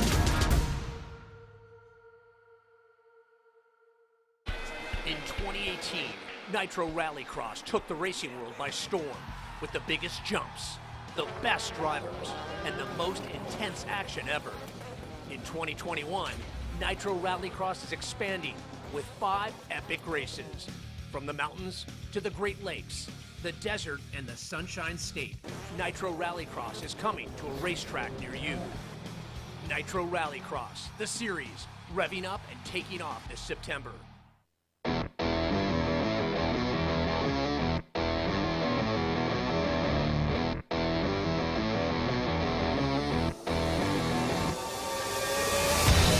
The fun has stopped. The championship now takes center stage. Welcome back to the iRacing Esports Network for coverage of the 2021 iRacing Rallycross World Championship presented by Yokohama. There's one thing that separates first place from the rest of the pack: the finish line. High-performance, race-inspired Yokohama Advan tires give you the drive to win. Discover Advan at yokohamatire.com. My name is Arjuna Kankipati, alongside is Paul Smith. And Paul, the championship gauntlet was laid down 7 days ago. Said Esports with a 1-2 finish. Tommy Holman, Joni Ollikainen, the class of the field from the World Center of Racing. But here in Atlanta, we know the Subaru Motorsports duo, Johan Hart, John Robertson, always quick. Let's see what happens here over the next hour. Yeah, Robertson, of course, won here last year, so he's got winning experience around this track. So he'll be feeling confident coming into this one, but the form book is just that. It's a book. It's all about what you do today out there on track, and the Set Esports drivers have set themselves a really good pace early on here. Can never look backwards, especially in rallycross competition, because things are ever changing, and now in this unique schedule for the first time in 4 seasons of IRX championship history, 9 unique venues. There is nowhere to hide, no prior experience to fall back on when we visit the likes of Brands Hatch, Circuit de Barcelona, Catalunya, or our season finale, the Charlotte Motor Speedway. But let's talk a little bit about Atlanta. It's seen rallycross action back in 2013. Very different layout in the real world. They use basically the pitch straight and the tri-oval, quad-oval, whatever you will call it. Here we use a purpose-built layout on the iRacing service, 8 turns. It is 64% asphalt, 36% dirt, just under 1 mile for its 8 corners, and we saw it in that last All-Star Invitational poll. Starts are going to be crucial here today. Yeah, that is one of the main things, is how you get that launch from the start. Of course, the Joker lap as well, with it being so strong here, that cut through, so it gives you about 8.5 seconds of advantage there. When you time to do that, whether you go on the first lap or partway through, if you get stuck up behind somebody, take that Joker trying to jump them, it is crucial to how you perform out there in today's race. So qualifying underway, we saw Joni Ollikainen take the pole last time. That Yokohama pole award was his 2nd pole position of his career. Let's see how things change this time around. You can take a look at your championship standings, and it's always fun to try and pick apart points in Rallycross, Paul, because you get points from qualifying, you get points in the heat races, you get points in the feature. So despite the fact that our defending champion Johan Harth finished 4th in our feature last time around, he's behind Vicente Salas, who finished behind him in that feature, but accumulated more points. Consistency wins championships, especially in Rallycross. Absolutely, but one little mistake can cost you so much as well. And you can see that red number as well. That's the relegation. Top 10 automatically qualify. Kevin Ellis Jr., the first one of those who is outside of that qualification process, but there's a long way to go in this championship. And you'll also notice the red number for Tommy Holdman. That will denote our championship leader at every single round over the next 8 weeks here on the iRacing Esports Network. And of course, like Paul mentions, 10 drivers will lock themselves into the 2022 Rallycross World Championship. So just under 2.5 minutes left on the board. Let's take a look on board with the defending winner from this track, John Robertson. Look at how he uses the curbs through the first couple of corners. All asphalt to start things off with. So keep it smooth, keep it tight, and work your way into the donk slide. Look how much you'll cut here, because you want to get your car rotated as early as possible so you can roll yourself onto the power and keep your momentum through this very tight left-hander. Robertson all the way to the wall as well, trying to stay in that groove, and kicks himself out to the right-hand side, back onto the asphalt. Braking at 190 kilometers an hour. This is a corner where you'll see multiple approaches. Robertson uses the gravel to get himself turned in, doesn't cut too much of the grass that you've seen on occasion. Then a very tricky jump, not because it's fast, not because it's long, but because nailing the landing can be crucial. Robertson, provisional pole, and goes slightly faster this time around. It's a 44.064. Tremendous lap there from Robertson. Absolutely wonderful. He'll be feeling so confident about going into these races here today. As we say, if you could start on the front row in the heat, get yourself into those last 2 turns first, that's so crucial to how you get on in the rest of the races. And look at who is second, the youngest driver on the grid. Jarno Leskinen, just 13 years of age, had let's say a calamitous debut in that feature last time around. Contact with the defending champion Johan Harth coming to the jump on lap number 1. Looks to start off then this round from Atlanta in the best way possible. Not too many cars still out there on track. I think the only car that's currently looking like it might go and have another lap is Johan Harth. Let's talk then about our predictions, Paul, because, well, we talked about form books. Neither of us got it right last time around. Who are you picking this time from Hampton, Georgia? Well, I think Joni Ollikainen will be a little bit disappointed in not getting the win last time out, and he'll want to step it up a gear here today against his teammate and the rest of the field. So I'm going Joni. And I've gone for John Robertson, winner 12 months ago. And talking of form books, I managed to pick the drivers that have got our Yokohama Pole Award 2 times in a row. I think Robertson will be hoping that he can have a bit more luck than Joni Ollikainen did last time in our feature. Let's get ready then for 4 heat races to decide round 2 of the iRacing Rallycross World Championship. It is time to take a look at our Yokohama starting grid and give out our Yokohama Pole Award to John Robertson. It's an all Subaru front row though in this Heat 1. Johan Harth, the defending champion, lines up alongside his teammate. Can Subaru lock down Heat number 1? Luis Nunez got into the wars last time from Daytona, but he'll be alongside Kilian Dalomo for the set team GRX. Quintin Dalomo makes it a Dalomo family affair in Heat 1, with Matt Busa fresh off his eNASCAR 5th place finish yesterday, trying to now bounce back after not making it to that final 4 in the championship. Tommi Nukarainen will complete our 7-car grid for Loneborough Motorsports. We are ready to go from the virtual Atlanta Motor Speedway. 28 cars will take to the grids over the next 4 heat races.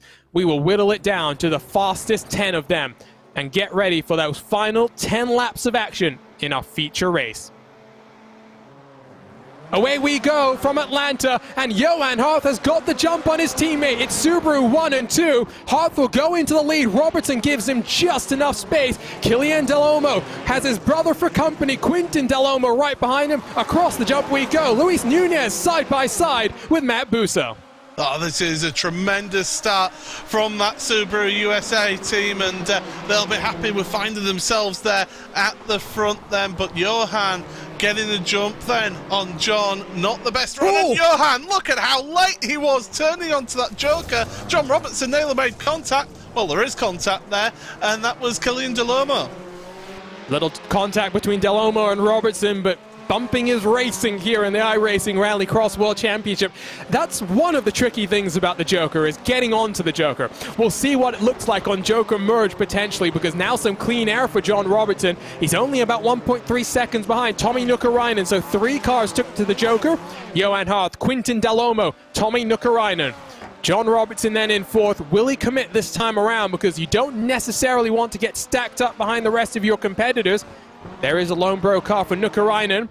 Robertson just behind now, 1.3 seconds. Doesn't commit this time around. Neither does Killian Delormeau. Neither does Luis Nunez. So no one taking the shortcut this time around. And for those new to Rallycross action, Paul, on most American Rallycross tracks, the Joker is a shortcut. In Daytona, it was a 2-second shortcut. Here, it's about an 8.5-second shortcut. When we go to Europe, then it is a longer version of the track. Drivers have to take the Joker once during each race, and so Joker strategy is always crucial, no matter where we are. Yeah, it certainly is, and it's how you play that.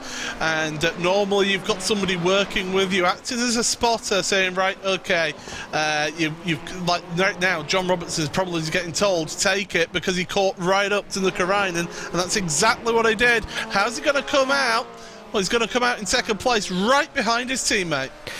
Rule number 1 in racing, don't hit your teammate. So I don't think we're going to see Robertson and Johan Harth coming to blows, but already Robertson only 3/10, I should say, behind his teammate. On board will look with the British driver, racing across rooms from his brother. So when we see Jake Robertson in action for the Rahal Lederman Lanigan team, can probably see the wall separating him and his brother.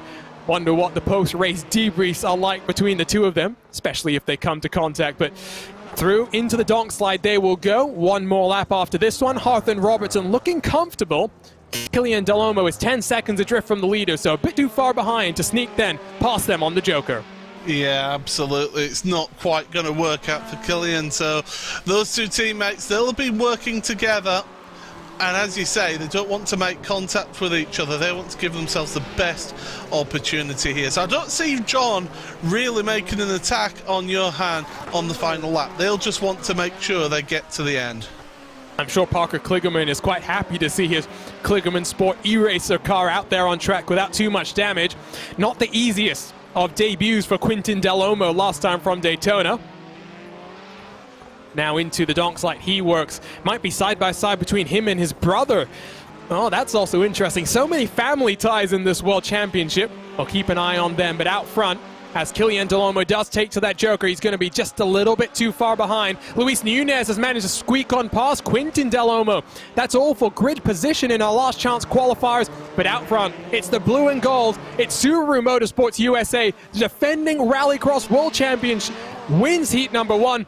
Followed by John Robertson. Johan Harth, John Robertson through. The rest of the field ready to go racing for the last chance qualifiers. So, as we take a look then at our results, Subaru 1 and 2 set Team GRX in 3rd. Killian Delormeau about 2 seconds behind your race winner. Luis Nunez, Quinten Delormeau, Matt Busa, Tommi Nukkarainen get ready to go for 5 more laps to lock themselves into the feature. Jarno Leskinen, the youngest driver on the grid, will start on the pole of heat number 2. He's alongside our pole position winner from last night in the eNASCAR Coca-Cola iRacing Series, Vicente Salas. Josh Fox makes it 2 Anson Williams eSports cars in this heat 2, while the king of the dirt, Alex Bergeron, is on the outside of row 2. Luke Krause, Jacob Raffos, 5th and 6th on the grid. Thomas Wangen for the Team Yokohama car will line up at the tail end of our 7-car heat. 2 very young drivers, Jarno Leskinen 13, Jacob Raffos 14. They have the likes of series veteran Josh Fox, competed in every single iRacing Rallycross World Championship season going back to 2018. Finished 3rd in that inaugural campaign, looking to reclaim a spot at the top end of this World Championship. You can see puff of smoke as the cars rev themselves up. Away we go. Alex Bergeron has got a good launch, 4 abreast as we dive down into the first corner. Williams Esports side by side, some contact between Fox and Leskinen. Both of them get taken out because Alex Bergeron comes shoving his way on past, but into the race lead, Thomas Wangen from 7th to 1st. I don't know about that because Salas is up there as well. In fact, Vicente does end up at the front of the field. My goodness, what a dramatic start to this race. And Josh Fox, well, he has nothing but bad luck, it seems, in this series. And Salas is going straight to the Joker lap as well as Rafos as well. So interesting early point to this race. Those leaders just getting out there and trying to get that Joker done and dusted. And you can see Wangen hanging the rear end out. Alex Bergeron on board will look with the Jim Beaver Esports car. Down in towards the final couple of corners. Salas, Refos, and Leskinen all took to the Joker last time around. We'll have to wait and see how things play out because you can see Leskinen attacking Refos. 2 very young drivers, a bit of contact there potentially, but Leskinen will try and squeeze on through on the entry to the dong slide. Leskinen will hang the rear end out, opens the door for the Vermont sports car driver of Jacob Rafos. These guys are putting on a show. They may be the future of the World Championship, but they're trying to prove they're the current right now. But Bergeron through the Joker up to 2nd. Yeah, Alex Bergeron showing exactly what he means, and that is business out there. He was ultra aggressive off the start, was Bergeron. He wasn't taking any prisoners, and the rest are really fighting over scraps right now in that final transition spot is Bergeron. Well, what can Kraus do? He is behind. He's yet to take the Joker lap. He's only about 8.5 seconds behind Bergeron, so don't write out Kraus yet. This is where timing the Joker comes in crucial. If I'm Kraus, I stay out there for a lap or two, see if I can close that gap down and not make my life too difficult as I exit that Joker. We saw in the All-Star Invitational, Craig Williams getting spooked by cars exiting the Joker. Don't want to put yourself in that same sort of position. Salas is clear, 2.5 seconds from the rest of the field. And after a difficult debut for him last year in this World Championship, really did impress from Daytona. Top 5, his first in Rallycross World Championship history. And after pole position last night, got caught out a little bit on strategy, missed his box as well under green flag conditions in the eNASCAR Coca-Cola iRacing Series. His championship hopes have come to a close in that World Championship, racing for Space Station Gaming, but here, with the Elliott Sadler Esports team, the 55 car looks to continue to impress us. There goes Leskinen, very, very wide. From pole position, he is not looking too comfortable. Look at him sending it down the inside. Rafos has to give him space. Yeah, he's certainly trying a little bit of a slide jump contact over that jump. And well, it shows one little tiny touch when you're mid-air, and there's nothing that you can do about that. Well, cameraman needs a change of pants, that's for sure. It went flying for the hills. I think that one is for certain. Salas and Kraus. Oh, you're right. Kraus is within the window, I think, here. It's close. Is it close enough? There he goes. Commits to the Joker this time around. Where's Bergeron? Just in front of him. Here comes a Nitro Circus car. More momentum. Kraus to second. But can Bergeron steal that position back? He's going to try. The king of the dirt down the inside. Uses the bumper. Don't think it's going to be enough. Salas wins heat number 2. Advances straight to the feature. The Nitro Circus car of Luke Kraus times that Joker to perfection. Finds himself in the feature race of an iRacing World Championship event for the first time in 8 races. My oh my, if the heats continue to intensify like that one did, by heat number 4, who knows how many cars will finish. Salas and Kraus 1 and 2. They'll advance then to our 10-lap feature. Alex Bergeron, Jarno Leskinen, Josh Fox, Thomas Wangen, and Jacob Rafos to the consolation races.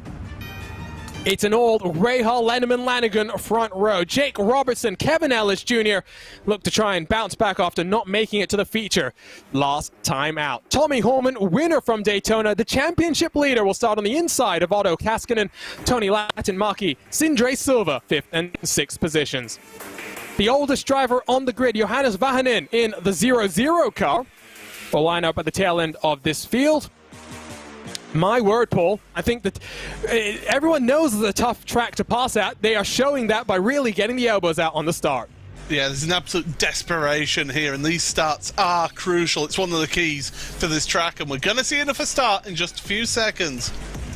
Here we go. Rack 'em, stack 'em, and let them loose at the virtual Atlanta Motor Speedway. Rahal, Lenneman, Lanigan on the front row. And we are green from Atlanta. Who's got the best start? Otto Taskinen looks to try and slip it down the middle. He gets bumped by Sindre Silva. He holds onto the car. Tommy Holman almost lost control, but Holman will now try and get to the inside of Kevin Ellis Jr. Not able to do so. Ellis leaps himself over the jump. Holman almost loses control, but it's Robertson, Ellis, Holman 1, 2, and 3. So we dive down into the first corner. I know Ellis was disappointed not making it through to the feature last time out at Daytona. He'll be desperate to try and get a slot, an automatic slot there, and look at that. Just two drivers, Silva and Robertson, taking to the Joker on this opening lap. So Kevin Ellis now has to defend from Tommy Holman. Wide they'll go. Gap between Kevin Ellis and the car in front is 7 seconds. 1.7 further up, so Silva, who took to the Joker, might be in a comfortable position if he can just elongate that gap and stretch his legs right now. Back for a second year in this iRacing Rallycross World Championship. But 7.5 seconds then between Silva and Kevin Ellis. It's close. Kevin Ellis now has to time this perfectly, work himself as quickly as he can around the track. Not going to commit this time around. Behind him, that's Latin Mackie, who's being chased down by Taskinen. Taskinen goes this time around in the Nitro Circus car. Looking to make it 2 Nitro Circus cars in that feature race. Side by side with Silva, they'll enter the corner. Taskinen, one of the cleanest drivers in this championship, gets hung out to dry, tries to squeeze Sindre Silva.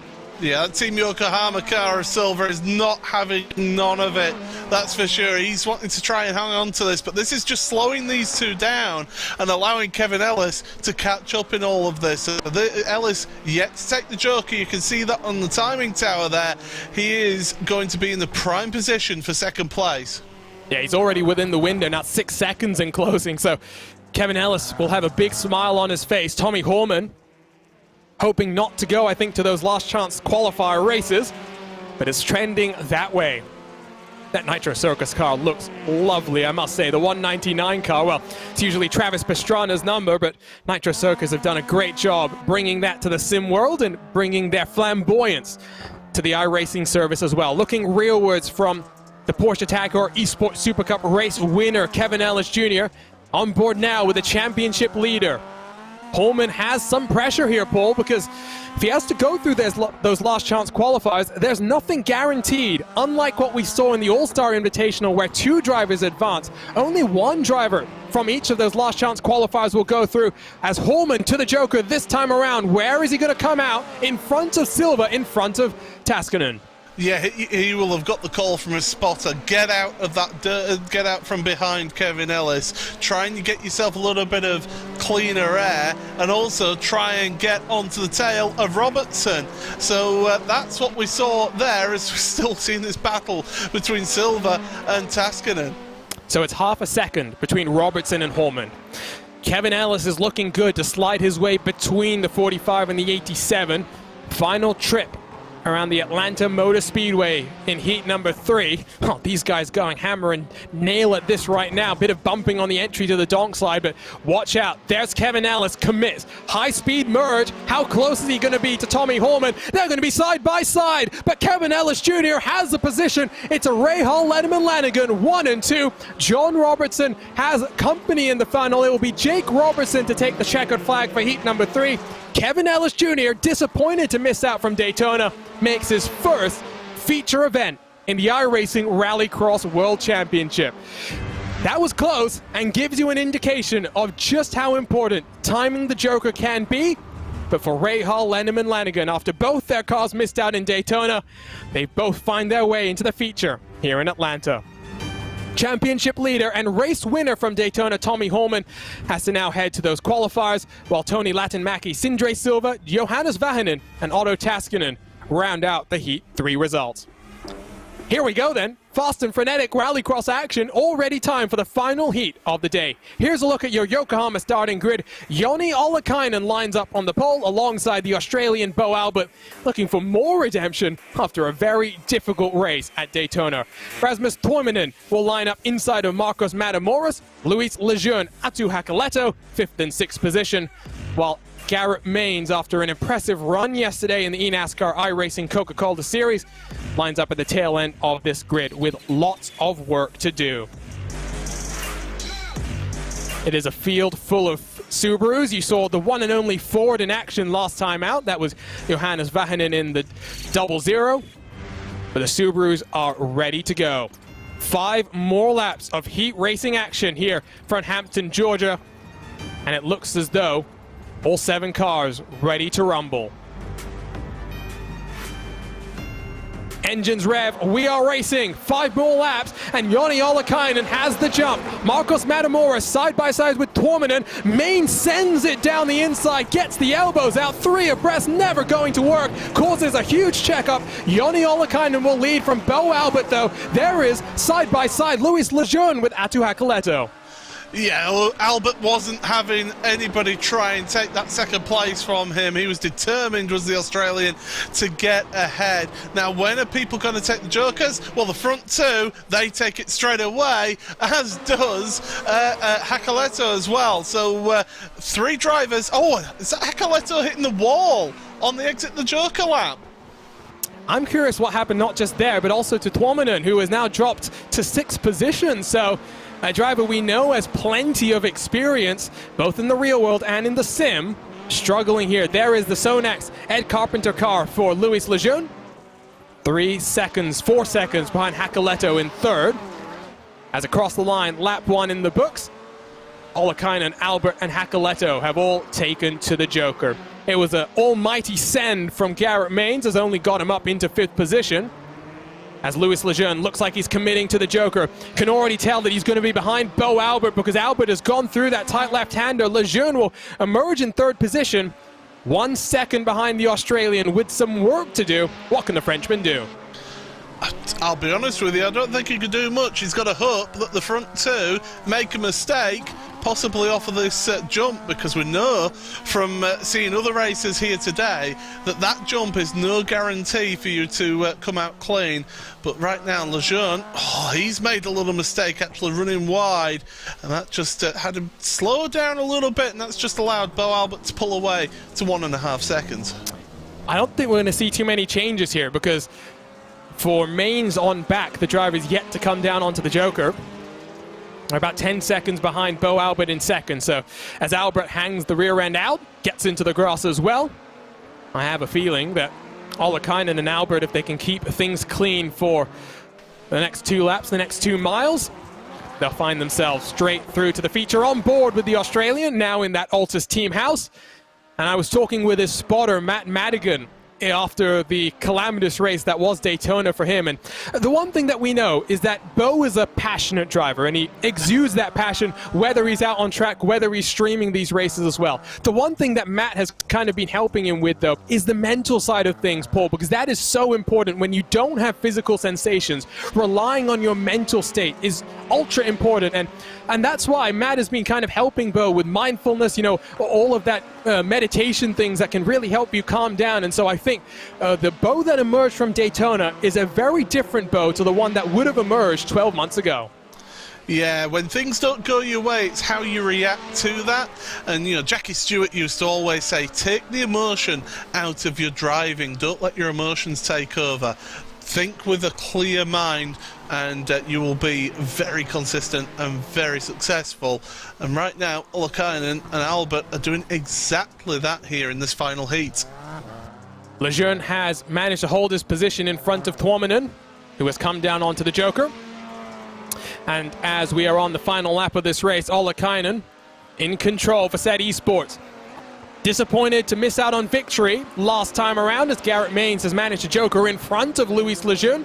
Will give him a good starting position. Ollikainen, Yokohama pole award from Daytona, 2 tenths behind his teammate at the line, but he's looking for victory this time out. He wins heat number 4. He'll be followed through into the feature by the Australian Bo Albert. So Garrett Maines, Luis Lejeune, Rasmus Toivonen, Marcos Matamoros, and Atu Hakoleto, the cars that will stack themselves up in one of our 2 last chance qualifiers. And here is the Yokohama starting grid for last chance qualifier number 1. Killian Delhomme, Tommy Holman, the front row, plenty of World Championships experience between the 2 of them. Luis Nunes, Tony Latin-Mackie, both rookies to the series. They share row 2 with Quintin Delhomme, Sindre Silva, 5th and 6th positions. In the U.S. Air Force Ed Carpenter racing car, it's Matt Busa alongside the oldest driver in the series, 38 years old, Johannes Vahanen. Tommi Nukarainen, Otto Taskinen, final row of the grid. 10 cars on the grid. 1 car advances to our 10-lap feature event. And a reminder, you will be able to spot our championship leader not just by the red number, by the red decal as well that's on their windshield over the course of the rest of this season. Tommy Holman, lots of work to do.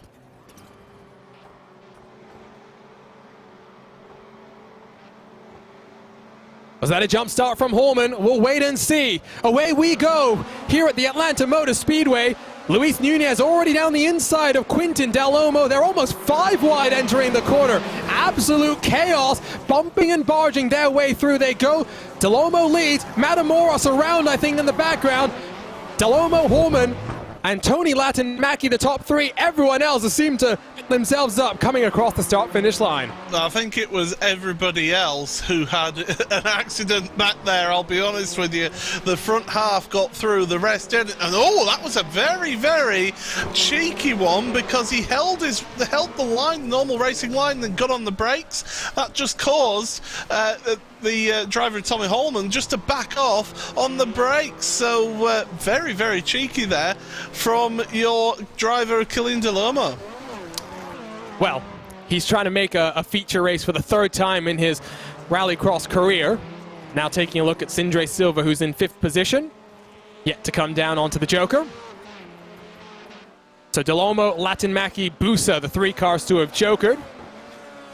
Busa not in a great position. He's already 6 seconds adrift from Delhomme. Latin-Mackie only 5/10 behind your race leader for the time being.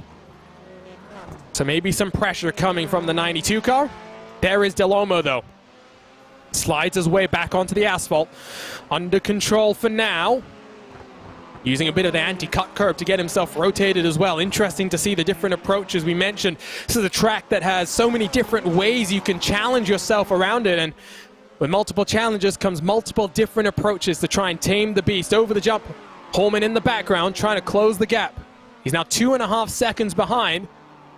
But he's also 2.5 seconds behind Busa, but he's 9 seconds behind Delhomme. He's not within the window right now, Paul. Holman has to get a move on. Yeah, he certainly does. And that last lap, he was actually quicker than Delhomme as well. So it's on for Tommy, but you will see a little bit of desperation will come into play in this race, and Holman will be hoping that nobody takes a joker in front of him and ends up blocking him. If they do, he has to take the joker, and that's exactly what's happened to Holman.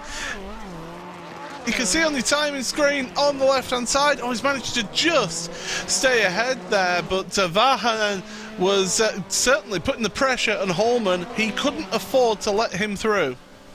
That, of course, is the Lone Bro GRX machine, the Hemp Fusion Fiesta for Vahanen, as we look on board with your championship leader. Gap is still a bit too big, so he's got to get a move on now. This next lap is going to be crucial as you come around to take the joker on that final lap of the race. Taskinen has gone this time and has cycled in front of Busa.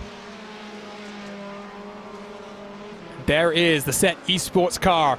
Championship leader doesn't want to go out right off the bat, as there goes Quintin Delhomme deep into the corner. Busa sneaks on through. One Delhomme will advance, the other won't. And it looks like Quintin for Kligerman Sport might be looking at a 6th place finish this time around. Here we go, one more lap to go here, Paul. Yeah, and Tommy Holman about matched the pace of Killian Delhomme. It's going to have to be a lap of the gods here. He's going to take to the joker lap right now is Tommy.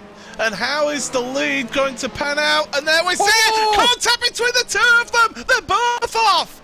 And Latin Mackie says, thank you very much. I will take my first career feature appearance.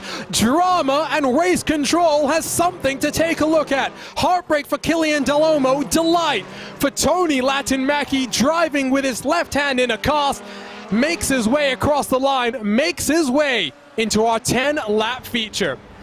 Otto Taskinen will finish in second, the first driver saying goodbye for today. Tommi Nukarainen, Matt Busa, Quintin Delhomme, fourth and fifth positions. But my oh my, race control will be busy in the aftermath of this one. Talked about the danger of the Joker. Killian Delhomme, Tommy Holman coming together. Neither driver will advance, and your championship leader will report to race control at the end. Still waiting then for all the cars to cross the line, but my oh my, Rallycross is a contact sport. That's not always what we want to see. One last chance qualifier is done, and we'll get ready for the second one in a moment there. But Paul, heartbreak for Killian Delhomme. Oh, that is it. He was out there at the front. He'd done everything right, had Killian, and it just all fell apart for him right at the end there. And yeah, one little bit of contact, and that's the thing, that's what you get with this Joker Lab. When you cut through, you can just get such a good run compared to those going around the donk slide. And so here's a look at our Yokohama starting grid for last chance qualifier number 2. The king of the dirt, Alex Bergeron, will be on the front row alongside Garrett Maines. Plenty of world championship experience shared amongst the two of them. Jarno Leskinen, well, disappointed with how his heat race went, but he'll be alongside the Frenchman Louis Lejeune on row number 2. Two Hanson Williams esports cars in this last chance qualifier. Only one of them might go through. Josh Fox alongside Rasmus Tuominen. Then down in 7th is Thomas Wangen for Team Yokohama. Marcos Matamoros in the E-Racer 99 car for Kligerman Sport. While it's a Vermont sports car final row, Jacob Rafos, Atu Hakoleto, the youngest driver pairing in the grid. Both 14 years of age. Lots of work to do. It was a chaotic last chance qualifier number 1. What will we see in the run down into the final couple of corners here at the Atlanta Motor Speedway? 9 cars going home, 1 to start at the tail end of our feature. Here we go. Engines rev. We are ready to race from the Atlanta Motor Speedway. And we are away. Jarno Leskinen's got a launch, but not good enough. It's the Offerpad Subaru that will try and squeeze around the outside. Leskinen onto the anti-cut curbs. Causes a bit of chaos. In control, though, the king of the dirt, Alex Bergeron, over the jump. Under attack from the cars behind. Yeah, Thomas Wangen. What a start for him, being able to get himself up towards the front. There's contact at the back there. Oh, and there's even more going off here. This shows the desperation of all these drivers trying to make it through, and it's the unluckiest man in IRX, Josh Fox, who's the victim in all of that.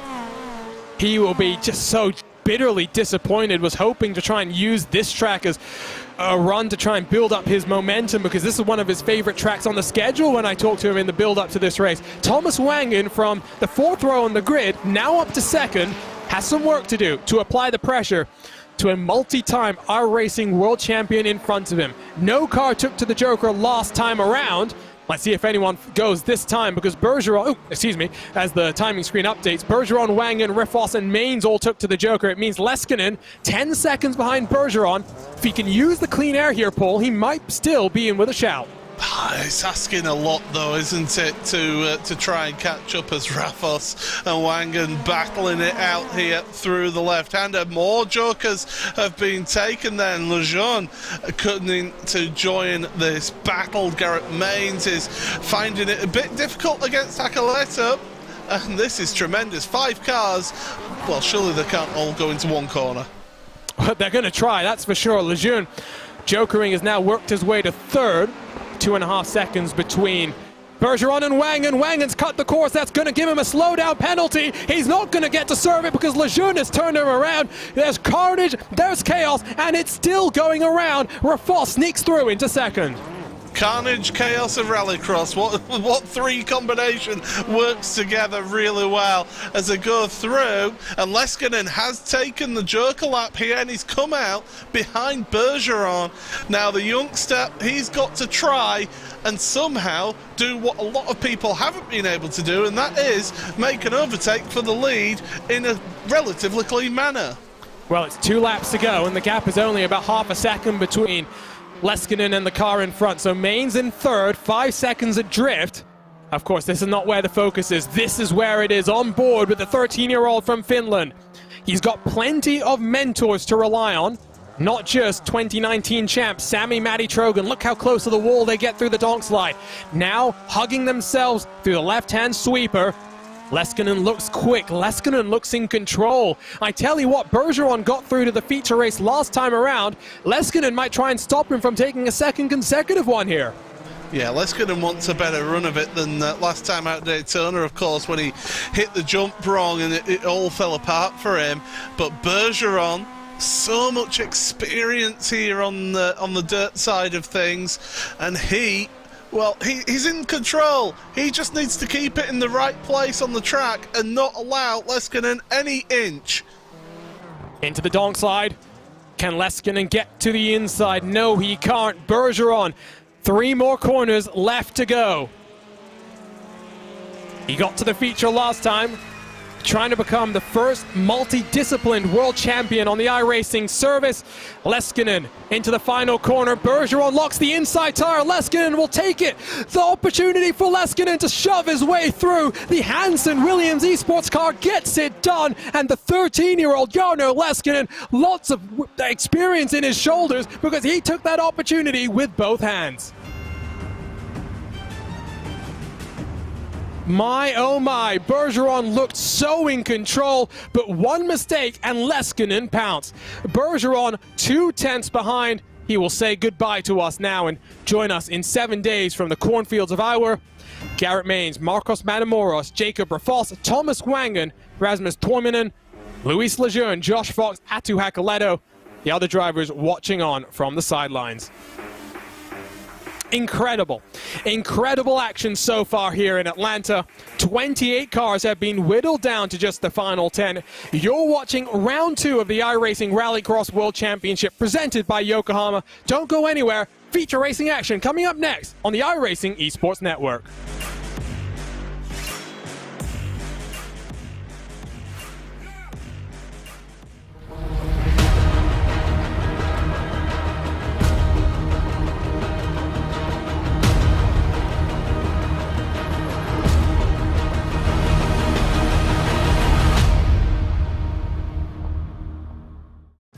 This is iRacing, the world's premier online racing game.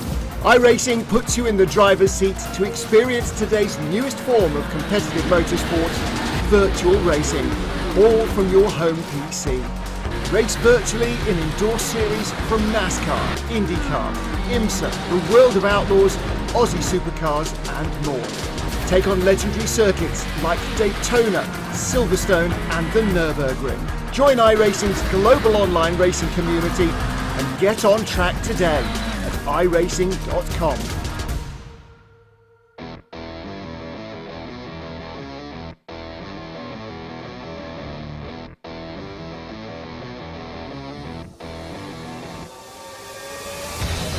It's been a thriller so far in Hampton, Georgia, but the 10 laps that count are next on the iRacing Esports Network.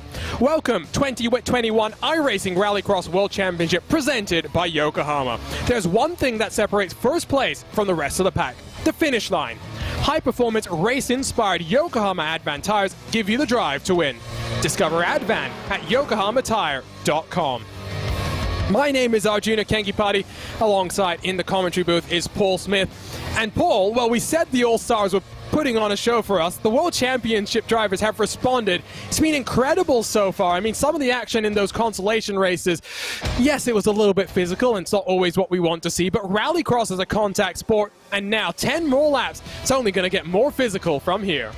Yeah, we saw last week what a tremendous feature race we had out there and at Daytona. This one, it will be a little bit more physical because it is restricted how you can overtake around this track, but we've got 10 of the very best Rallycross drivers here on the iRacing service taking part in this feature race, and they have truly deserved it. Leskinen, king of the opportunism, he managed to get himself into this feature race at the very, very last moment.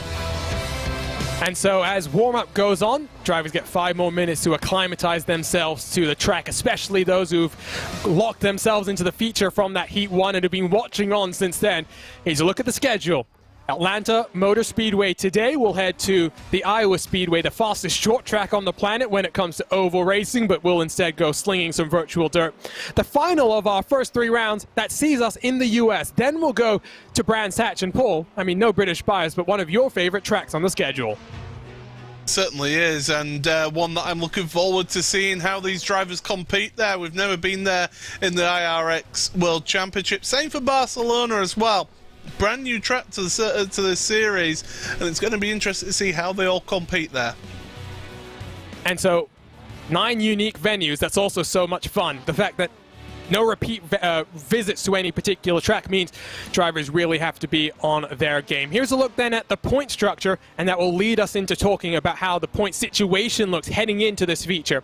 15 points to the winner, all the way down to 1 point for 10th. So while there is an advantage to winning, very much the point structure rewards consistency through qualifying, through the heat races, and now in the feature as well. Talking then of the live point situation, let's show that to you as well. You can see that on the right-hand side of your screen. And Tommy Holman, after missing out on this feature race, is in a very tricky situation. It's very early doors in the championship, Paul, but ultimately, he's missing out on any points here in Atlanta. Yeah, this is key here, and Ollikainen, he'll be looking to get himself some really, really good points in this feature race. But you know, you've got someone like Johan Harth, our previous champion in 2020, and John Robertson. Those two both know what it's like to be involved in the championship battle. This is going to be a very, very interesting finale. 10 laps left at Atlanta, and they are the most exciting 10 laps of the weekend. Let's take a look then at our Yokohama starting grid, because it is Johan Harth on pole position, the reigning, defending iRacing Rallycross World Champion. Had a disappointing race weekend from Daytona, looks to bounce back here in Atlanta. Vicente Salas was impressive at Daytona, equally impressive here. He'll line up on the outside of the front row with Jake Robertson, Joni Ollikainen, 3rd and 4th position. 12 months ago, John Robertson won here in Atlanta, but lots of work for him to do from 5th position. He's alongside the Nitro Circus car of Luke Krause. Kevin Ellis Jr., Bo Albert, 7th and 8th positions, with Tony Latin-Mackie, Jarno Leskinen, the 2 drivers working their way through the last chance qualifiers. From the tail end, what can they do for Leskinen? Another race where he started at the tail end of this field. It's going to be fun, but the tension is building. Can Salas take his first Rallycross victory? Or will someone pip him? Could it be the reigning defending champion? We are ready to race in Atlanta. Rack them up, stack them up, and send them flying. As already, it's a great launch from Joni Ollikainen, but some contact with Salas opens the door for Bo Albert to send it 3 wide down the inside. Arthur bullies Salas, not going to be bullied. Is the native from Temecula, California. Salas around the outside. Salas to the race lead. That is a tremendous one, although don't right out Johan Harth. No, there it is. Salas then to the front of this one. Absolutely tremendous start then.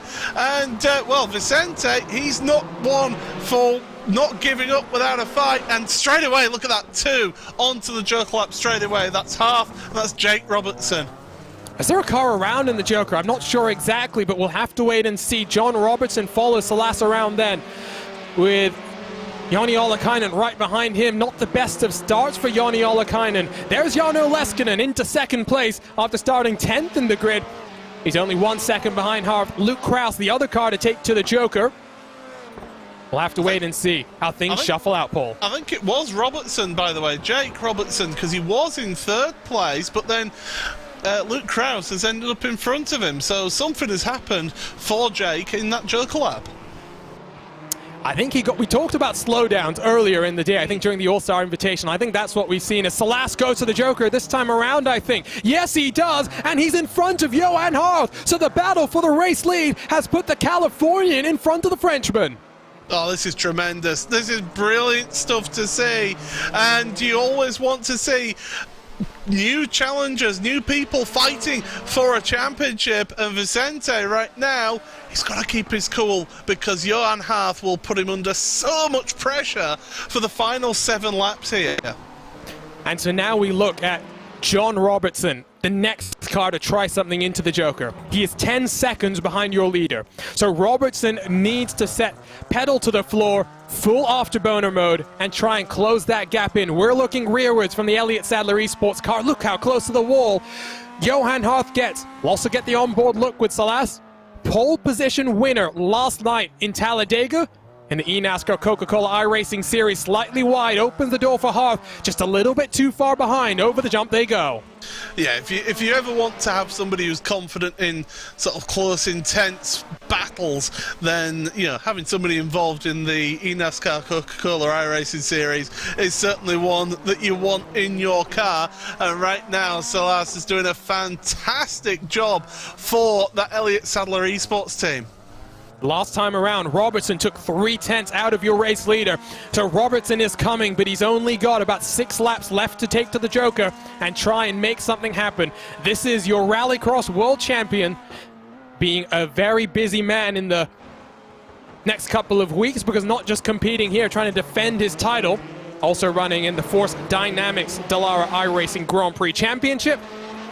Tomorrow he'll be racing from Interlagos. So switching gears very, very quickly. Kevin Ellis Jr. is taking to the Joker, has emerged in front of Jarno Leskinen.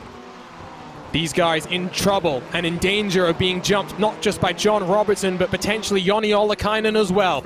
Was some contact early in this race, and I think Bo Albert, the big loser. And so for a second consecutive week, Paul, yes, Bo Albert has at least made it to the feature this time around, but once more, being shoved around in the Altus team house.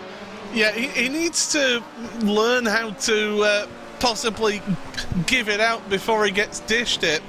And I think he's just in that wrong place at the wrong time at the starts there, and he always ends up seeming to be on the wrong end of that stick. And but he's such a nice guy. He's so good to talk to, but he'll be absolutely livid in that car, and he's so far back as well. Well, that's not the line to take through there, Luke.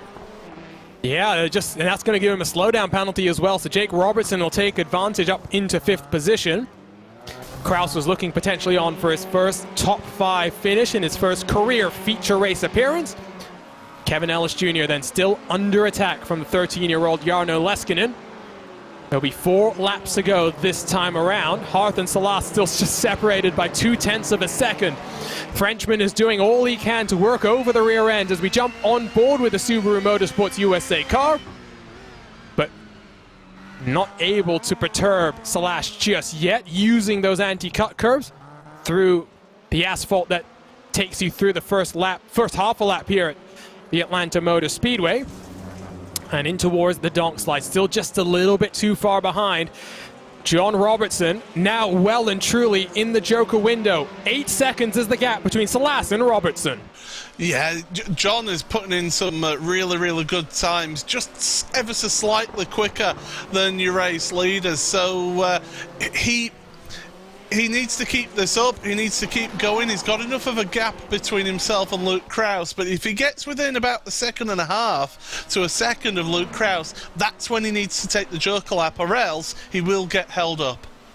Harth is searching, but just nowhere to go. I mean, that's what makes this track so fun, Paul, is the fact that, yes, you theoretically can pass everywhere. We saw that with the All-Stars. But as Harth knocks down the wall through the dong slide side by side on exit, to actually get the move done is a totally different ball game. These guys are costing each other time, more contact between the two of them.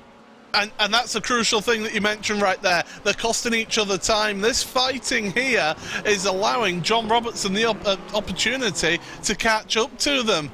Oh, there was a bit more contact, side by side over the jump. Harth will have the inside for the first corner, but it's going to be lost to the late breaker. Salas squeezes the defending champion, but it's too little, it's too late. The Frenchman back to the race lead. Oh, Vicente's not going to give this one up there. Gets into the back of Harth. He's sideways, and Salas is back to the front.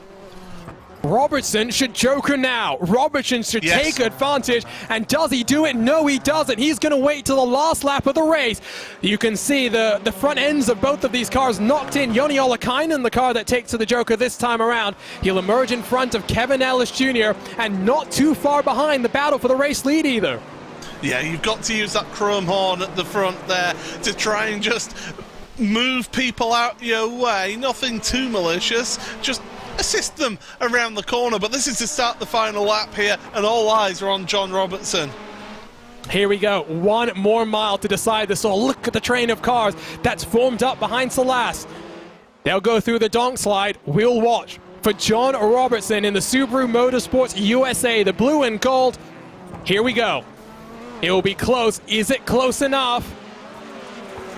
In front of Harth, in front of Salas. Oh my word, John Robertson has timed the joker to perfection. 12 months ago, John Robertson came to the Atlanta Motor Speedway and took his first iRacing Rallycross World Championship win. In his quest for the title, Robertson returns and wins once more. As we say, hello John Robertson, welcome back to Victory Lane. Incredible. A track notoriously difficult to pass out has already delivered a classic for the ages. Vicente Salas will be thinking, oh my word, what more could I have done? Johan Harth made his life oh so difficult. Oh, and that battle in between the two of them, we said that was going to be the key to John Robertson getting a chance, and that's where he took it. He was able to get the jump on them. Absolutely brilliant stuff from John to keep that pressure up. This is already shaping up to be the best season we've had since 2018. 2019 was great, 2020 was great, but my oh my.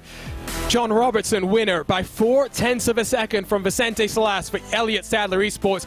Subaru Motorsports USA 1 and 3. Johan Harth completes the podium. Joni Ollikainen struggles at the starts, but then comes across the line in 4th. Kevin Ellis Jr. in his first feature event also locks up his first top 5. Jarno Leskinen went through the wars. Pole position in his heat, dropped to the tail end of his heat then, and had to fight his way through the last chance qualifiers to a 6th place finish. Tony Latinmaki in 7th, Jake Roberts in 8th, Bo Albert behind Luke Kraus. You can see almost 3.5 seconds between Kraus and Albert. Lots of these drivers with plenty of contact, lots of these drivers showing us just how competitive and how much stronger this grid has gotten since 2018. Incredible, absolutely incredible the amount of action Rallycross can deliver. You're watching the 2021 Rallycross iRacing World Championship presented by Yokohama. Post-race coverage coming up next on the iRacing Esports Network.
Welcome back to the Atlanta Motor Speedway as round 2 of the 2021 iRacing Rallycross World Championship presented by Yokohama is in the books.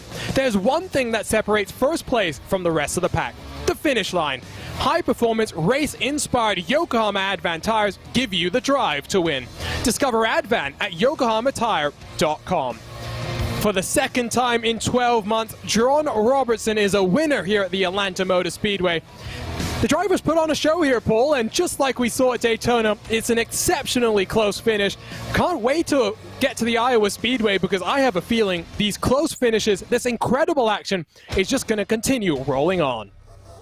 My mind is blown with that one. That was tremendous. That was brilliant action. And that battle between Salas and Johan Harv is what cost them both a victory here today. John Robertson kept it clean, kept in the clean air, and was able to get the jump on them on the last lap. Absolutely sensational stuff here. And with that, we are ready then for post-race interviews.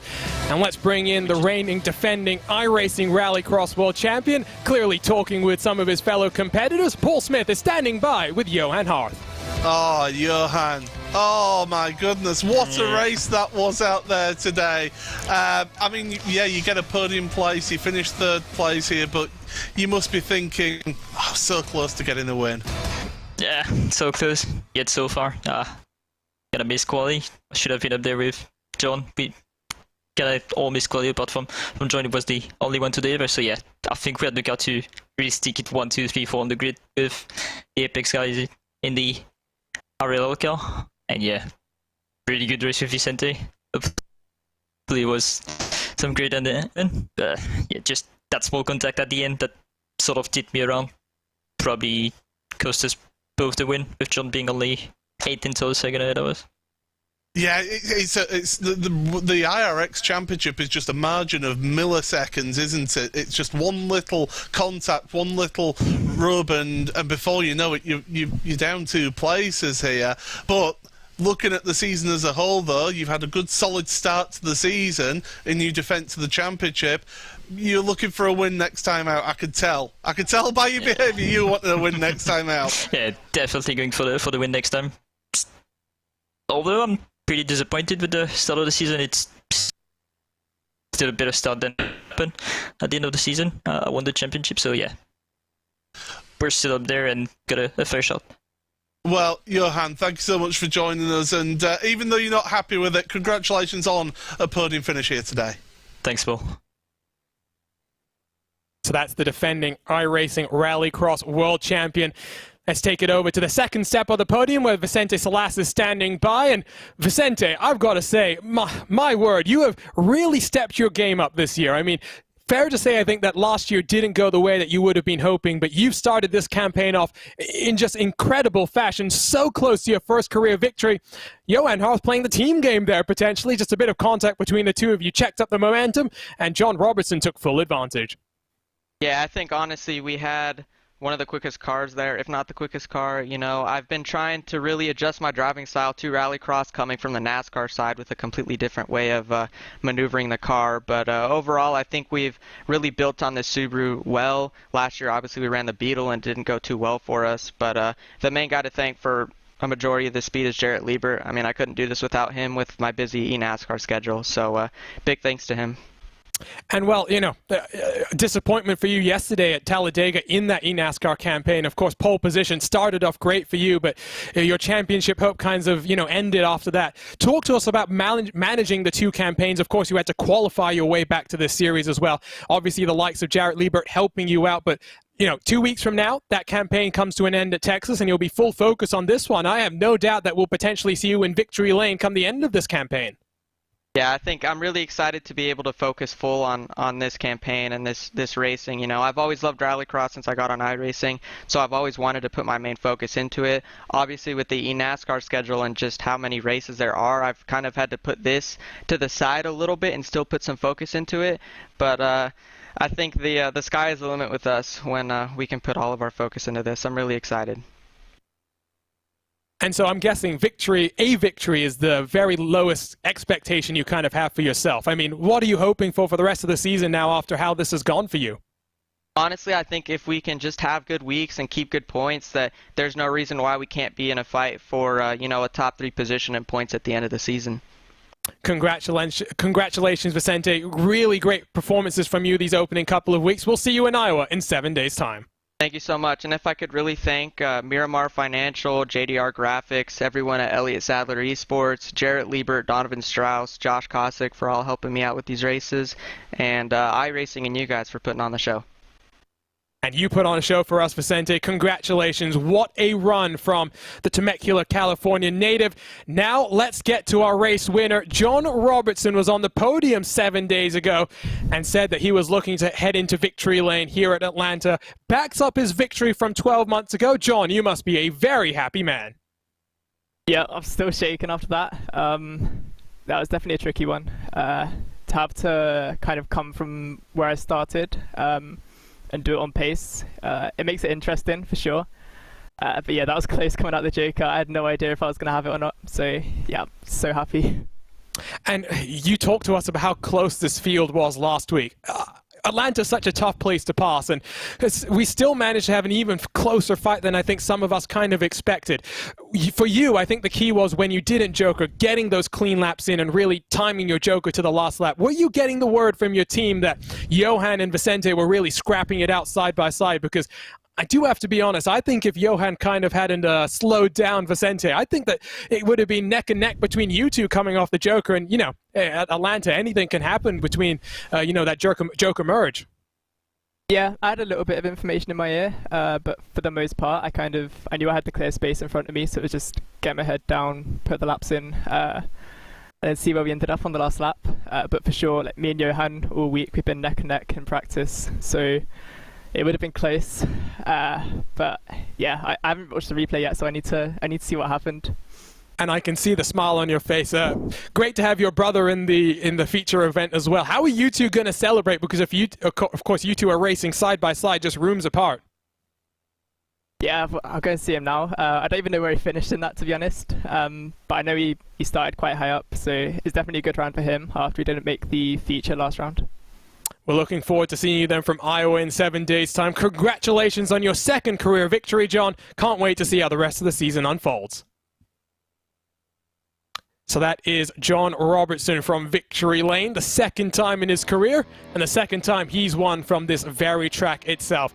Let's take a look then at the live points situation, Paul, because we talked about Tommy Holman not getting those feature points, really going to now be down the order, and indeed he's down to 4th.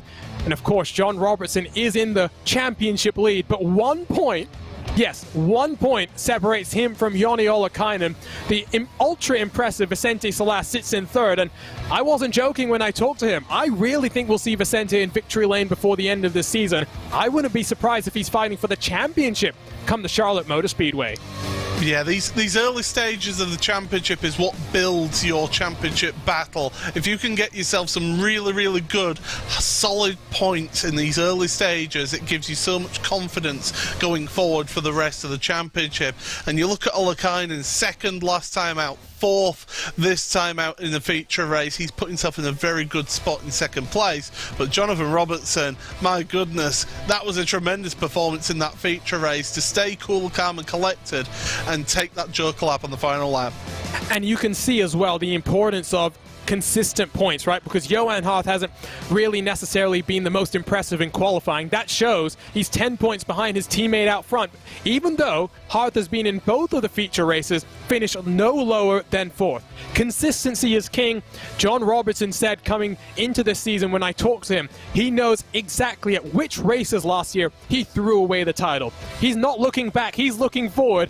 My oh my, this is the strongest grid we have, and it's going to be the potentially closest title fight we have as well. We'll take a look at the schedule one more time before we say goodbye, Paul. 9 unique venues, and Iowa is up next. Yep, Iowa, it's one to look forward to. Always close, tight action around that venue as well, so make sure you join us for next week. It's going to be a cracker. And so that's going to wrap things up here then on the iRacing Esports Network. We've got a couple more minutes just to talk about what has been. All-Stars put on a show. The World Champions put on a show as well. One driver that I think we'll see a lot more from this season, Paul, Jarno Leskinen. 2 feature races this season.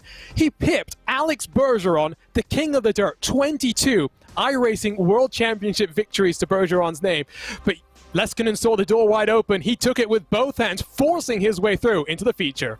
Yeah, ever the opportunist, wasn't he, to be able to take that spot right at the death of that last chance qualifier. And he's one who, you know, gets a bit more experience under his belt. I think he'll be one to look out for in the future. Maybe not a challenger this year in the championship, but certainly a really keen talent. And at only 13 years old, my goodness, it makes my grey hairs really come out in my beard. But certainly one to keep an eye on.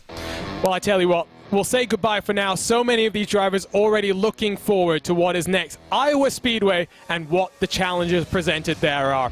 From the Atlanta Motor Speedway, then round 2 of this iRacing Rallycross World Championship is in the books, but it's a busy week of iRacing Championship action.